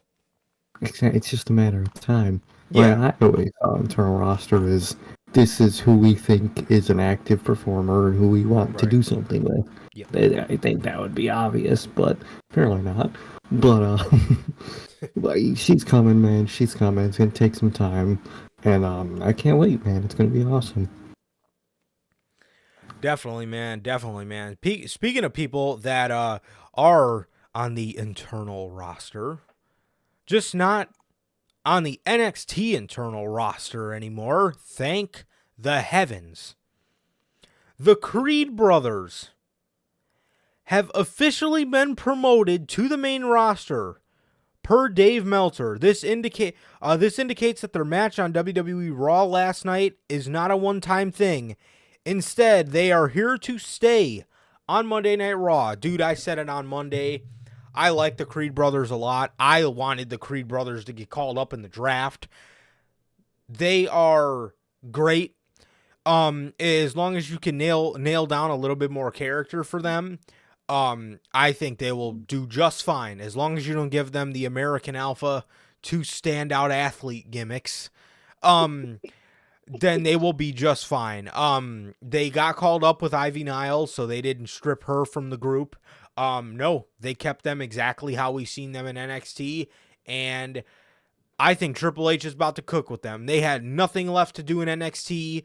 They've had nothing left to do in NXT for a long time. Does anybody have anything left to fucking do in NXT? I mean, seriously. No, I don't even fucking Von Wagner has shit to do in NXT still, bro. Well, he God damn. needs to avenge Robert Oh, Stone yeah. and his head for Braun Breaker smashing steel steps on his head. You know, a couple weeks ago on NXT, 2 weeks ago, they showed video packages of Von Wagner fucking having to relearn how to walk, and then on Halloween Havoc, he just comes out and he's just whooping Braun Breaker's ass. He just comes running out there. So he just relearned how to walk in 2 weeks. Classic WWE. It's one of my favorite things that they do. For as bad as it is, it's genuinely one of my favorite things. Like the way they just over-exaggerate things, and they're like not that bad at all. The man had to relearn how to walk. 2 weeks later, he's bucking it. He's whooping ass like he's fucking Batman. That shit kills it. And to cover up to fucking Shawn Michaels, just go put bandages on his head. You know, make him look like he's still hurt.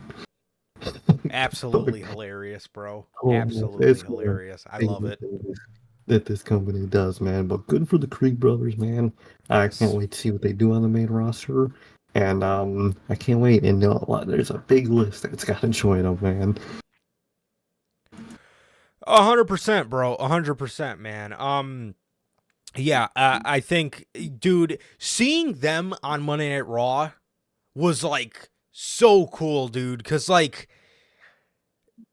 seeing them in NXT fighting teams that just fighting acts that are just not it. Like, I felt like every time I was watching the Creeds, they were fighting the Dyad, which GYV is fantastic, but I just was not a fan of that group. I love GYV, but God, actually, I love GYV so much, I think them in AEW would be insane, but that's just me. Those guys are fantastic, and dude, if I could just get some of those promos on AEW television, I would love it. But honestly, bro, at this point,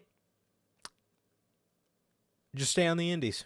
At this point, just stay on the indies. I think you'll get more creative freedom, and you'll be able to scratch that creative itch more. But hypothetically speaking, they would be amazing in AEW, but in saying that, they probably would be used for 2 weeks and we wouldn't ever see them again. So, I rest my case. What a world it's come to where to create true creative freedom, you don't go to AEW. What is happening? Absolutely. Absolutely, man. Absolutely. Like, what Tony doesn't understand is he can give these guys creative freedom without giving them creative freedom. You know what I mean? Like, they can have creative freedom, but just in case you ever need to put your foot down, they need to understand you are the guy. You get a lot of leeway with your creative. You get a lot of creative freedom. You get to flex that creative muscle. But just in case there's ever a hard disagreement, Tony's the final say, and that's it. Yeah, and that's it. That's all it is. But no, he doesn't want any of that. He just wants all con wrestling. God. So, yeah, I don't know, man. But yeah, it was so cool seeing them on Monday Night Raw, getting in there with Alpha Academy. I think was a perfect first test for them, and they killed it. That was a damn good showcase match. I mean, they showcased all their moves. They showcased their athleticism. They showcased Julius's strength mixed with Brutus's power. So I loved it. And I'm happy to see them on the main roster. I'm happy that the whole group got called up, and I think Triple H is gonna cook with them. I think he is, man. So yeah, I think so. Yeah, I think Paul's gonna cook with them, bro, for sure. Truly, man, I think so. And thank God they fucking escaped that bald asshole, Shawn Michaels. Fucking bald asshole. Hey, All right, what a man. time. Love and WWE. Bianca and Montez premieres February 2nd, 2024 on Hulu. And this explains why they are doing all their media runs for WWE. Oh, fuck yeah. They love those two, man, which they're great. And I'm happy Oh, for they're that, man. fantastic. So this is cool, man. I'm down for this. Yeah, I don't know if reality TV usually isn't my cup of tea. But maybe I'll probably peek at it at some points. But yeah, good for them, man. Good for them. It's interesting and good for them. I also feel like this is the reason why now we know why Bianca Belair is probably not going heel. Yep. And this is what scares me for Montez because he needs to go heel, and there's no other option for him to go heel than being with Bobby and being in that heel group, the Street Business. He needs to be heel in that group, and this explains why Bianca's not going heel. But if Triple H has any control in this, if Paul has any control in this, and I hope he doesn't really stick to those kind of rules, man, because John Cena was a babyface on Total Divas. Or no, babyface on television. But on Total Divas, that man was a fucking monster. That man was above the level of the devil on Total Divas, man. I mean, he was a dog on Total Divas. I will never forget when fucking Danielson's dog bit him and he walks over by Nikki Bella and says they need to call animal control to put the dog down. That was wild, bro. That was nuts. And the dog didn't even really bite him that. Like, I could see if the fucking dog, fucking mauled him. Yeah, mauled him fucking. It was a little tiny dog too. This man walked over there and told his girlfriend they need to come and put the dog down. I will never forget that. That was nuts. Or They when made that man a total prick. Dude, they really did. Or when they were all sitting at fucking dinner and he's sitting there like listing off all the ground rules. You need to be up by 9 a.m. Beds need to be made. Laundry needs to be in the laundry basket. Like, what the fuck? Like, what? Dude, I hope someone asks him about that one day of like, whose decision was it to make you a total asshole on that show? Because it was hilarious. Yes, I really need to know. Really badly. So also the name is incredibly corny. Love and WWE. Couldn't have came up with anything better than that. Anything? Whatever. Probably not going to be watching too much of it anyway. Reality TV is not really my cup of tea. Like I said, unless I will admit I did watch me some Total Divas, but it was only because hearing about this fucking mega heel that was on the show. Or to watch fucking Mox's funny ass. It was always the guys I fucking cared about because they were the fucking bro. Part. Or the Jimmy Uso on Total Divas when he would get in a fight. I'll never forget when he got into that fight with Naomi and he fucking smacked the goddamn glass or he threw the glass cup across the room and it just shattered everywhere. Oh man. Some of those storylines were so weird. Or how they made Tyson Kidd, like, that man had, like, completely no hormones whatsoever. Like, they just made him a complete fucking geek. Like, dude, that clip was trending the other week, bro, where Natty comes out in full lingerie and he's just watching matches and just ignoring her. He's just fucking, he just had a complete bromance with fucking Claudio and he's just sitting there just on the couch, just Watching his match, he's all happy, Yeah. shooing it away. And she's fucking laying on the couch next to him, and he's like fucking pointing at the mat. You see right there, that was a spot. That I love that spot. You know, it's really hard to springboard on the middle of the rope, like, bro, that shit. I remember the one part where somebody had took Renee's hat off.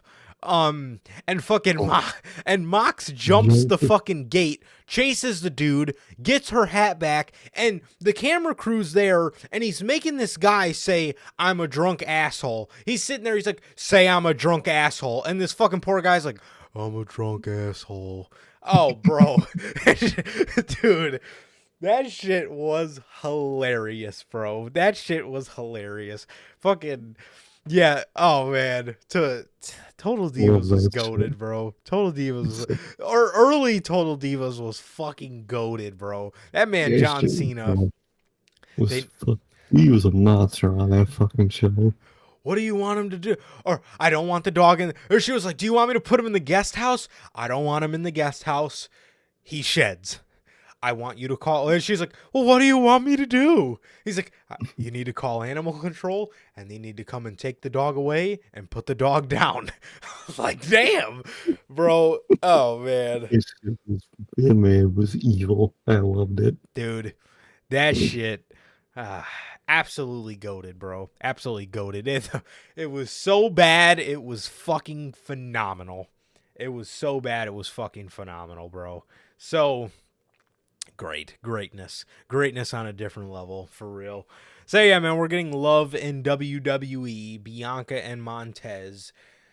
So we're getting that, and I hope they just continue to let Paul cook, and I hope that they don't, want to make. I hope that they don't let TV roles interfere with any of this stuff. Or maybe they were maybe Montez's shift into a heel is gonna play into the premiere, where he's thinking about changing characters on the show, but it's really messing with him because he's been a babyface for so long. I can see them doing something like that. I can see that, definitely, man. I can definitely see that. So yeah, man. So that is that. So that was your guys' goated rant for the day. Me and Sir K talking about how goated Total Divas was. Maybe we'll binge that sometime soon. So yeah, man.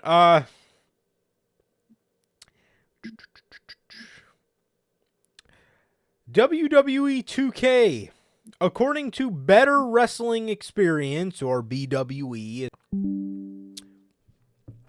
BWE tweeted for 2K. BWE tweeted for 2K the belief that they will dedicate the game to Bray.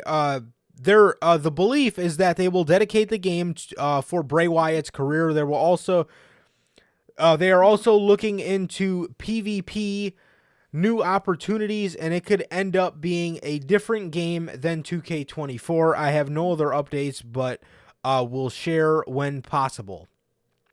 Bray Wyatt tragically passed away on August 24th of 2023 following a heart attack after he'd been off TV since March after contracting COVID-19, which exacerbated a heart issue.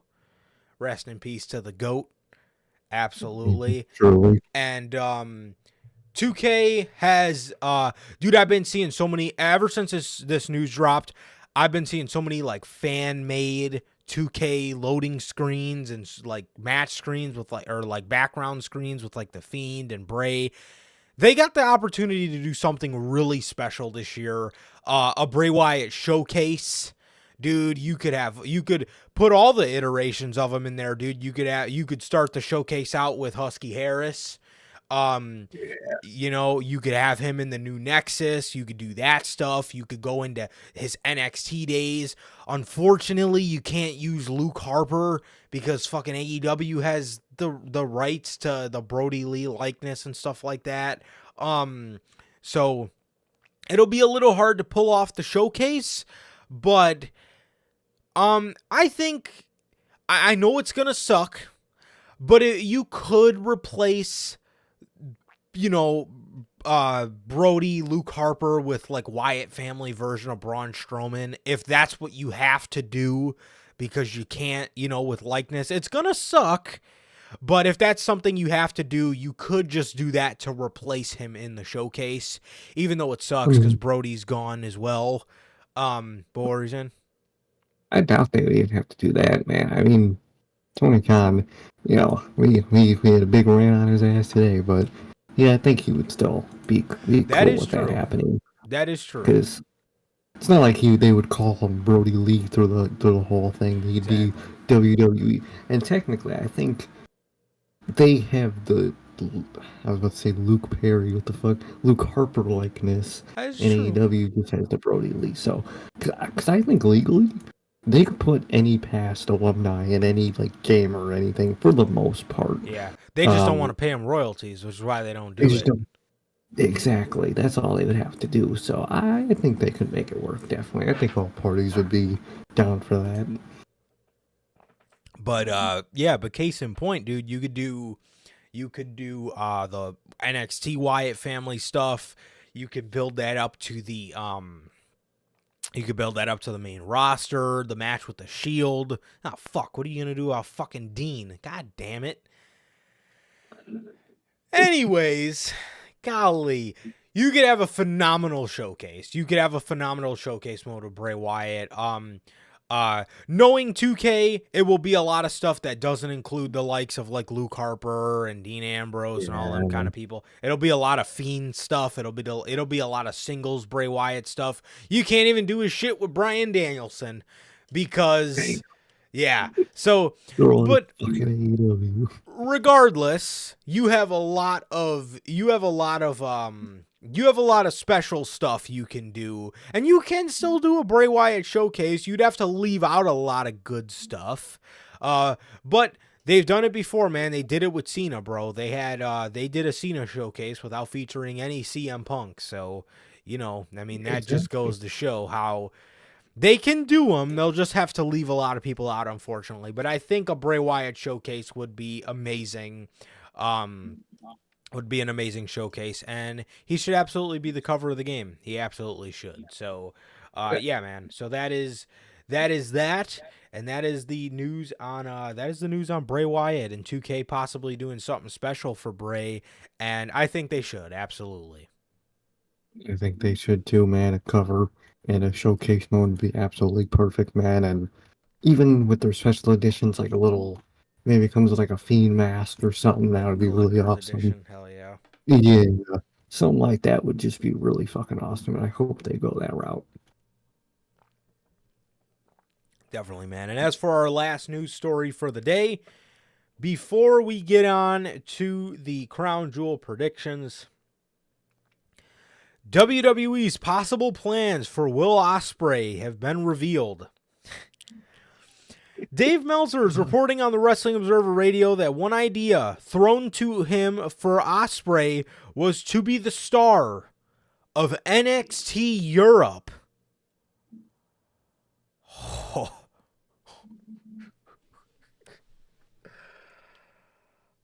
Oh, you had such a good thing going, especially with the streak AEW's on.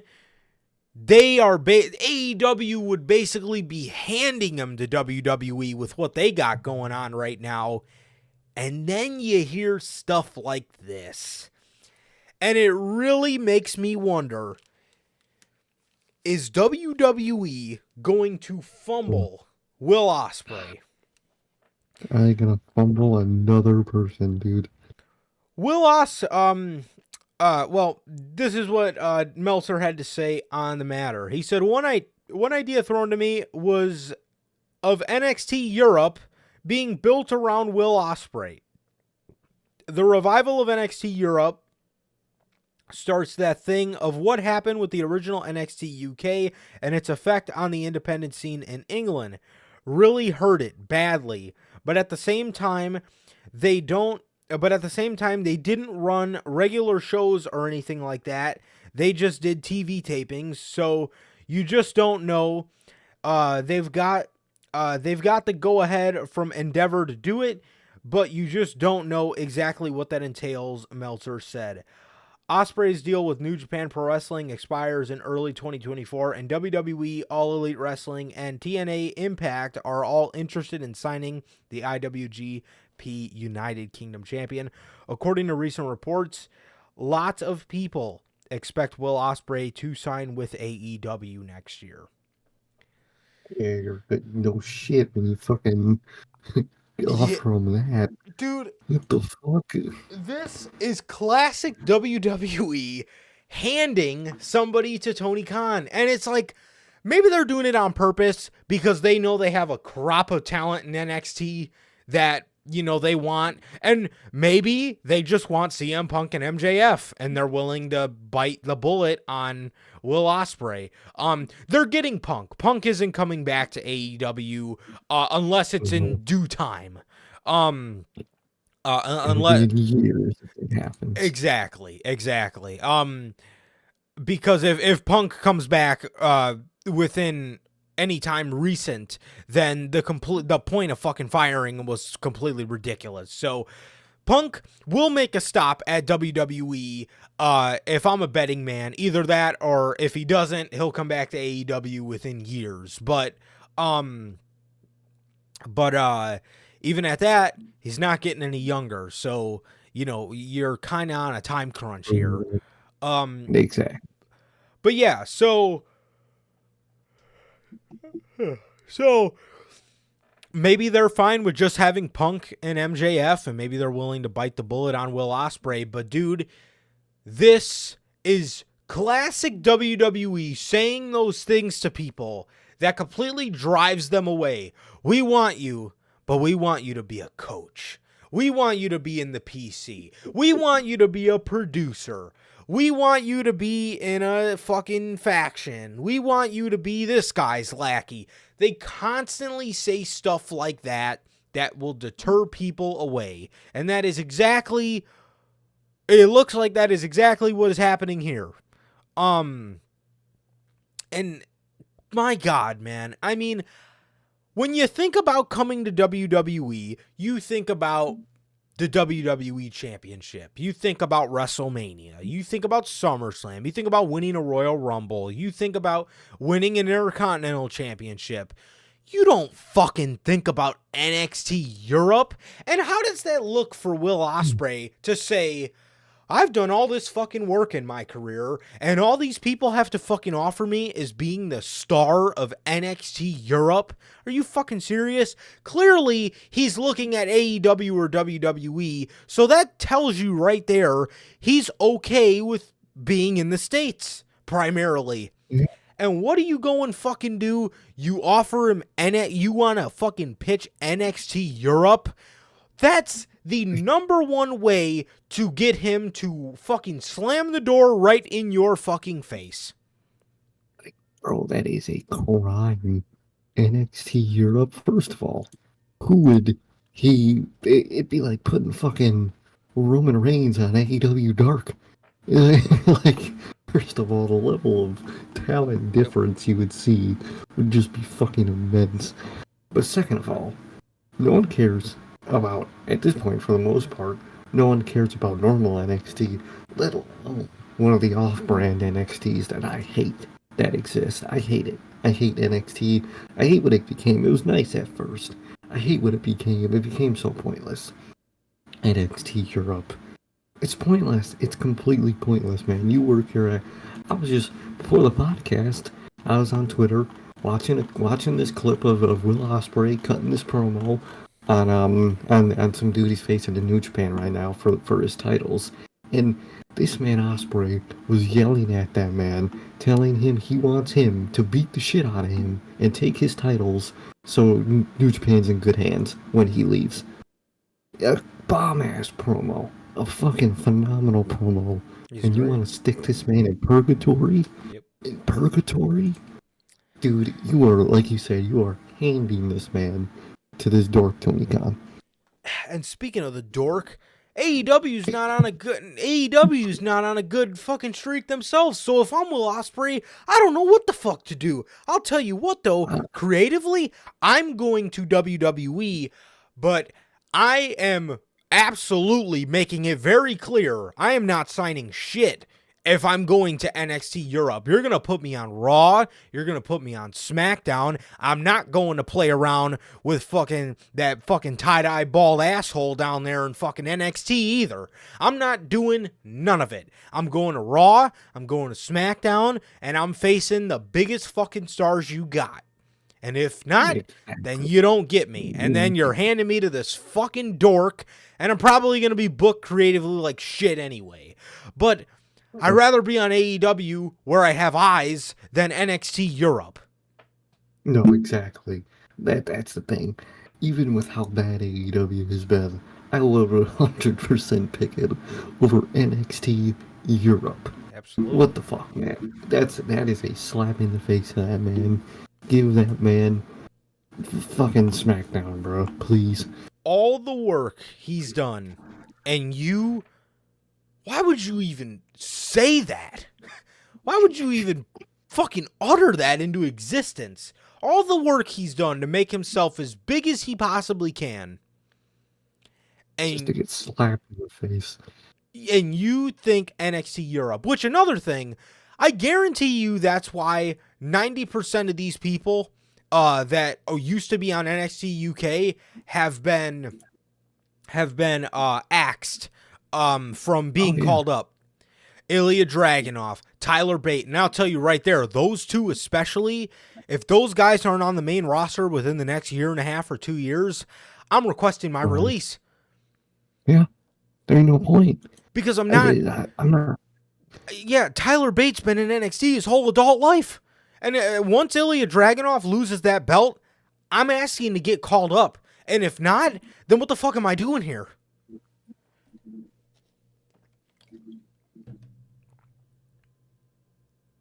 Literally, man. Literally. I don't know, dude. I don't know. But if I'm Will Ospreay, and if you ask me, I'm going to WWE. I'm going to WWE, bro. Again, I'm going to make it very clear to them where I will be. I won't be in Europe. I'll tell you what, unless it's for a premium live event over there, I will not be on NXT Europe. I will be on Raw and SmackDown, and I'm going to WWE if I'm Will Ospreay. That's just me, though. But then again, around this time, I would probably recommend a lot of people to go to WWE, to be honest. But yeah, if I'm him, dude, I'm going to WWE. I'm making sure I'm on Raw and SmackDown, though, for sure. Exactly. Because in AEW, Will Ospreay is the perfect guy that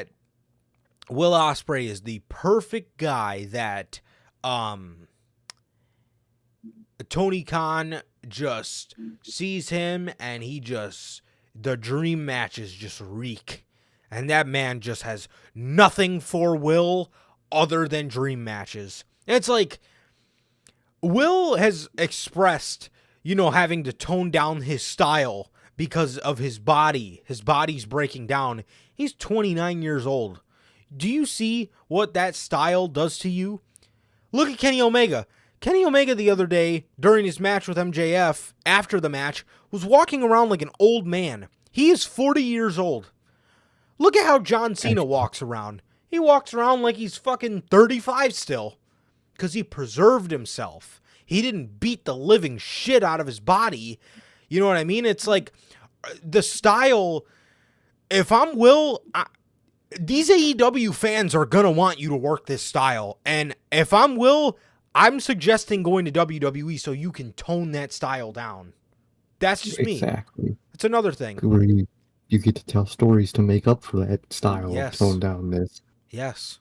Because you can tone down your style in AEW, but you ain't going to be telling stories, so people are going to actually notice it. Yeah, and they're going to turn on you. These fucking fat marks are going to fucking turn on you because you're not putting on Will Ospreay bangers like you used to. Like, dude, the man is talking about his body breaking down, and he's 30 years old, or 29, one of the two. Kenny Omega, like I said, was just walking. I was watching him walk around, and to come to find out that he's 40 years old is nuts. as fuck, dude. Look at Jericho. Jericho's 53. Walks around fine because he preserved himself. It's like everybody complains about that Vince style of doing shit, but not all of it's wrong. Not all of it is fucking wrong, man. Like, yeah, is the Vince style of, everybody being some fucking cardboard cutout pretty lame. But like, you don't gotta fucking go full New Japan 24/7. Exactly. Bring that side of you out for matches that matter. Yes. That's it's easy. In NXT, they took a lot of these indie guys and they still wrestled their style, but it was toned down. But they did it. They wrestled their indie style, but actually put some psychology into it to the point where they only did things in matches that made sense. You know what I mean? Exactly. You didn't see Gargano and Adam Cole just fucking... Was it a kick-out fest? Yes. Did you see no sell after no sell after no sell after no sell after no sell? No. You didn't see that kind of stuff. Shit mattered. And shit actually looked like it had an impact on the match. Exactly. They occasionally still did crazy ass shit, but that's when the match called for it and when it needed to happen. Yeah, that is true, Bell. That is true. Nakamura.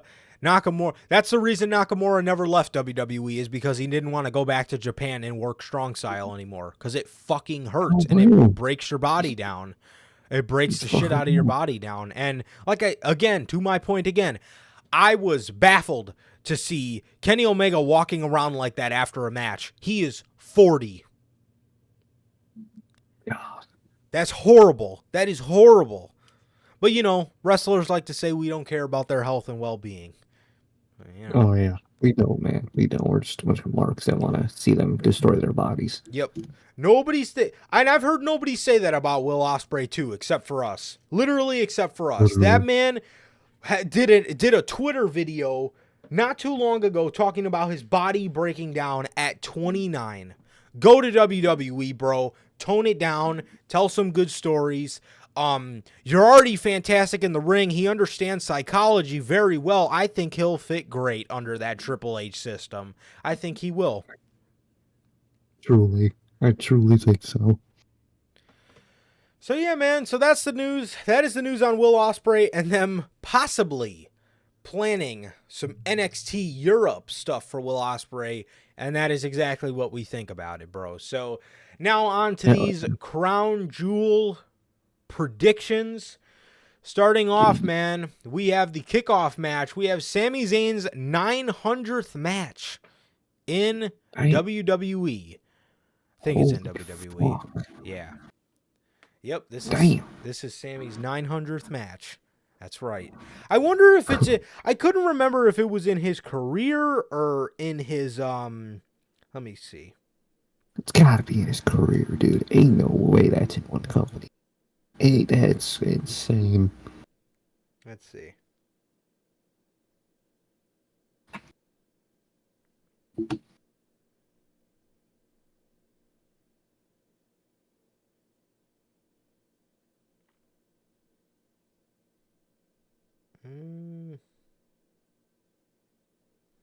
Of course, now I'm not seeing the tweet anymore. Great.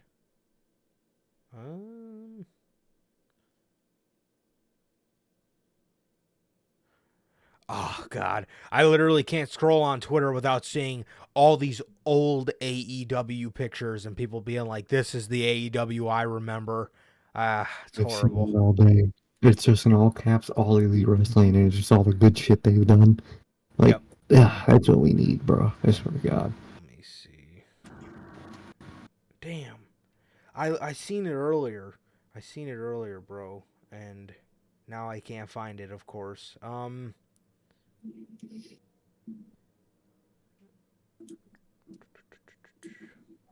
see.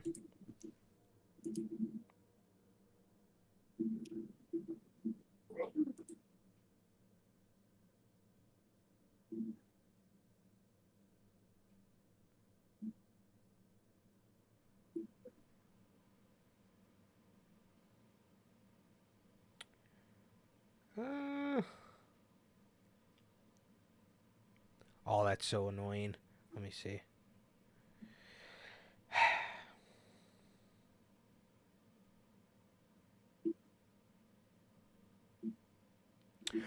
But while I look for this, who do you got for this one? Which one? You didn't, I don't think I heard you. Sami Zayn versus JD McDonough. Oh, okay. I think it would be an obvious Sami Zayn win, man. Especially if that's a milestone match, I would definitely say Sami Zayn. Definitely, bro. Definitely. Yeah, I'm definitely gonna have to go ahead and say Sami Zayn for this one. Let me. Oh man, I'm very curious now. Let me see.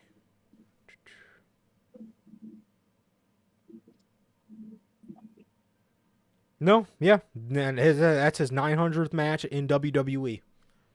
Damn. Holy shit. Yeah, it's his 900th match in Fuck WWE. Yeah, but I'm definitely going to go ahead and say Sami Zayn for this kickoff match. And it also looks like WWE is doing kickoff matches again. Look at that. That's interesting, man. So, yeah, that is that. And the next match, Rey Mysterio versus Logan Paul for the United States Championship. This one's interesting, bro. I'm going to be honest, dude. I really think they're going to go ahead and give this to Logan Paul, to be honest. I think he's going to win his first championship in WWE. I could definitely see that. I think so. I'm going to give that same prediction, man. Yeah, man. So, next, the Women's Fatal 5-Way for the Women's World Championship. Rhea Ripley versus Shayna Baszler versus Raquel Rodriguez versus Zoe Stark versus Nia Jax in a Fatal 5-Way match. What in the world are we going to do with Rhea Ripley going into Survivor Series and Royal Rumble and Elimination Chamber, being that these are challengers that you could have probably used for all of these shows? No, exactly, and they're just fucking blowing their load with all of them at once, man. I don't understand the thought process behind this. No, me neither. But yeah, this is an easy Rhea retain for me. Oh, easy Rhea Ripley retain, definitely. Definitely, man, definitely. And the next match, Cody Rhodes versus Damian Priest. Yeah, this is just a grudge match. This is after Cody cut that fire ass promo on Damian Priest on Monday. So good old leave it to Cody to sell you on a match with one promo. But yeah, man, this is an obvious Cody. This is an obvious Cody victory. He says he's getting back on his path, and it goes right through Damian Priest. So right. Exactly, man. Exactly. So I'm going to go ahead and say Cody for this one. Oh, definitely, man. I think it's definite Cody Rhodes win, and we'll see how his story progresses. That's right. That's right, man. And the next one, we got Io Sky versus Bianca Belair. I know they're going to want to get this belt on Bianca or Charlotte sooner rather than later. So it's inevitable, and I could really see this one going to Bianca, to be honest, bro. Especially after that news of the reality TV show, man, I wouldn't be shocked, but maybe they'll wait a little bit longer. Yeah. And I'm gonna give the hopeful Io Sky prediction. This is a tough one, man. Like I said, I can see them giving this one to Bianca. But man, that is true. This could be something that Kyrie gets involved in. Never thought about that, but yeah, I'll go ahead and say they'll wait a little bit longer because I know Triple H loves Io, so I feel like they'll wait a little bit longer to take the title off her. So I'll go ahead and say Io for this one. Fingers crossed. Same. And the next one is John Cena versus Solo Sikoa. I love seeing this, bro. I love seeing this. I know there's a stat that John Cena hasn't won a singles match in like over 2,000 days. It's been like 5 years since he's won a singles match. And I think that streak's going to continue, man. I think he's going to want to put Solo over. I think he's going to want to put him over. I think he likes him a lot. He's got to, man. Who doesn't like Solo Sikoa? And yeah, I think he wants to put him over, man. I think he wants to put him over. I don't think he's gonna Baron Corbin him, bury his ass. But yeah, I think this one's gonna go to Solo. Same, I think so, and I hope so, and I think that's the path we're gonna go, man. For sure, bro. And the next match,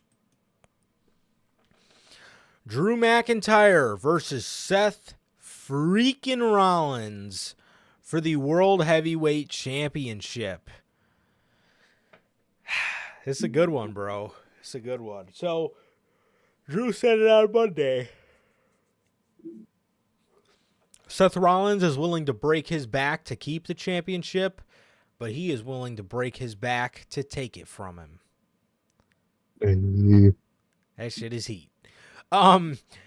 I'm going to give this one to Seth. I think Seth keeps it, but don't be surprised if this is the last straw and this is the last broken dream that Drew McIntyre lets ever happen to his career, man. So, yeah, I'm going to go ahead and say Seth Rollins retains, and I could see Drew McIntyre turning heel on this night, tomorrow night, man. I could absolutely see it.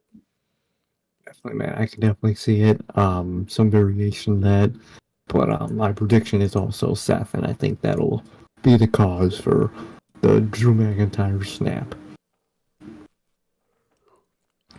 Yeah, man. And with that, the next match and the main event for the Undisputed Championship, for the Universal WWE Championship, whatever the hell they call it, for the WWE Championship, you have Roman Reigns versus LA Knight.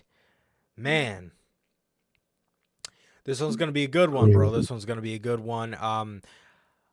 Again, I don't know. My one complaint with this is I hate how WWE did a 3-week build for this. I thought this, if they would have just kept this out until Survivor Series and gave it more time to simmer and marinate, I think it would be that much better. But I think it's going to be good. I think they're going to keep LA Knight looking strong. I feel like the Bloodline will get involved, so I think that's going to be a huge factor at play for why LA Knight loses the match. But he'll lose the match and he will be just fine.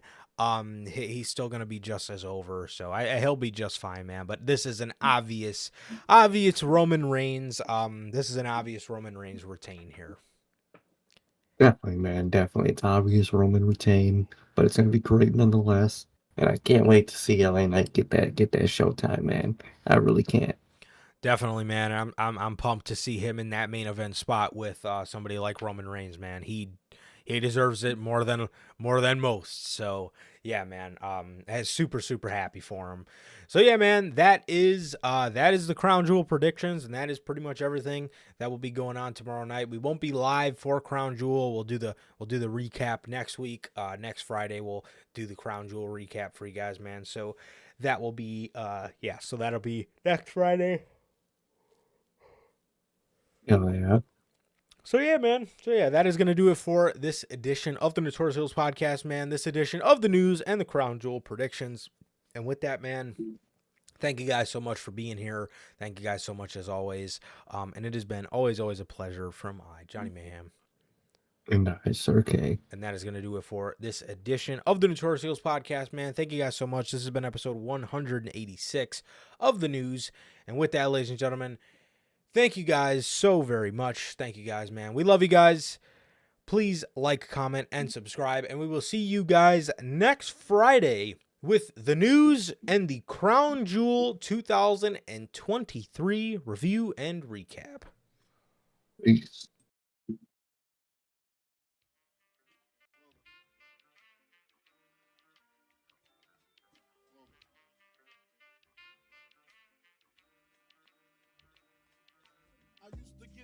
heels on the bitch.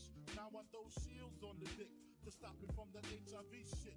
And niggas know they soft like a Twinkie fillin', playing the villain, prepare for this rap killing. Biggie Smalls is the illest. Your style is played out like Arnold. When that's what you talking about, Willis. The thrill is gone. The black Frank White is here to excite. Throw dick to dice. Bitches are like I'm brainless. Guns are like I'm stainless steel. I want the fucking fortune like the wheel. I squeeze cats till my clips is empty. Don't tempt me. You don't want the fuck Here I am, I'll be damned if this ain't some shit. Time to spread the butter lyrics over harmony grip. It's the Moo Killer Death Trap. Yes, I'm a jet black ninja. Coming where you rest at, surrender. Step inside the ring, use the #1 contender. Looking cold booty like your pussy in December. Nigga, stop bitching. Button up your lippin'. From method, all you gettin' is a can of ass whipping. Hey, I be kicking. You, son, you doing all the yapping. Acting as if it can't happen. Your frontin' got me mad enough to touch something. You want from Shallon, Allen, and ain't afraid to bust something. So what you want, nigga? You want, nigga? I got a 6-shooter and a horse named Trigger. It's real, 94, rugged raw, kicking on your goddamn doors. Something like this. Fuck the world, don't ask me shit. Everything you get, you got to work hard.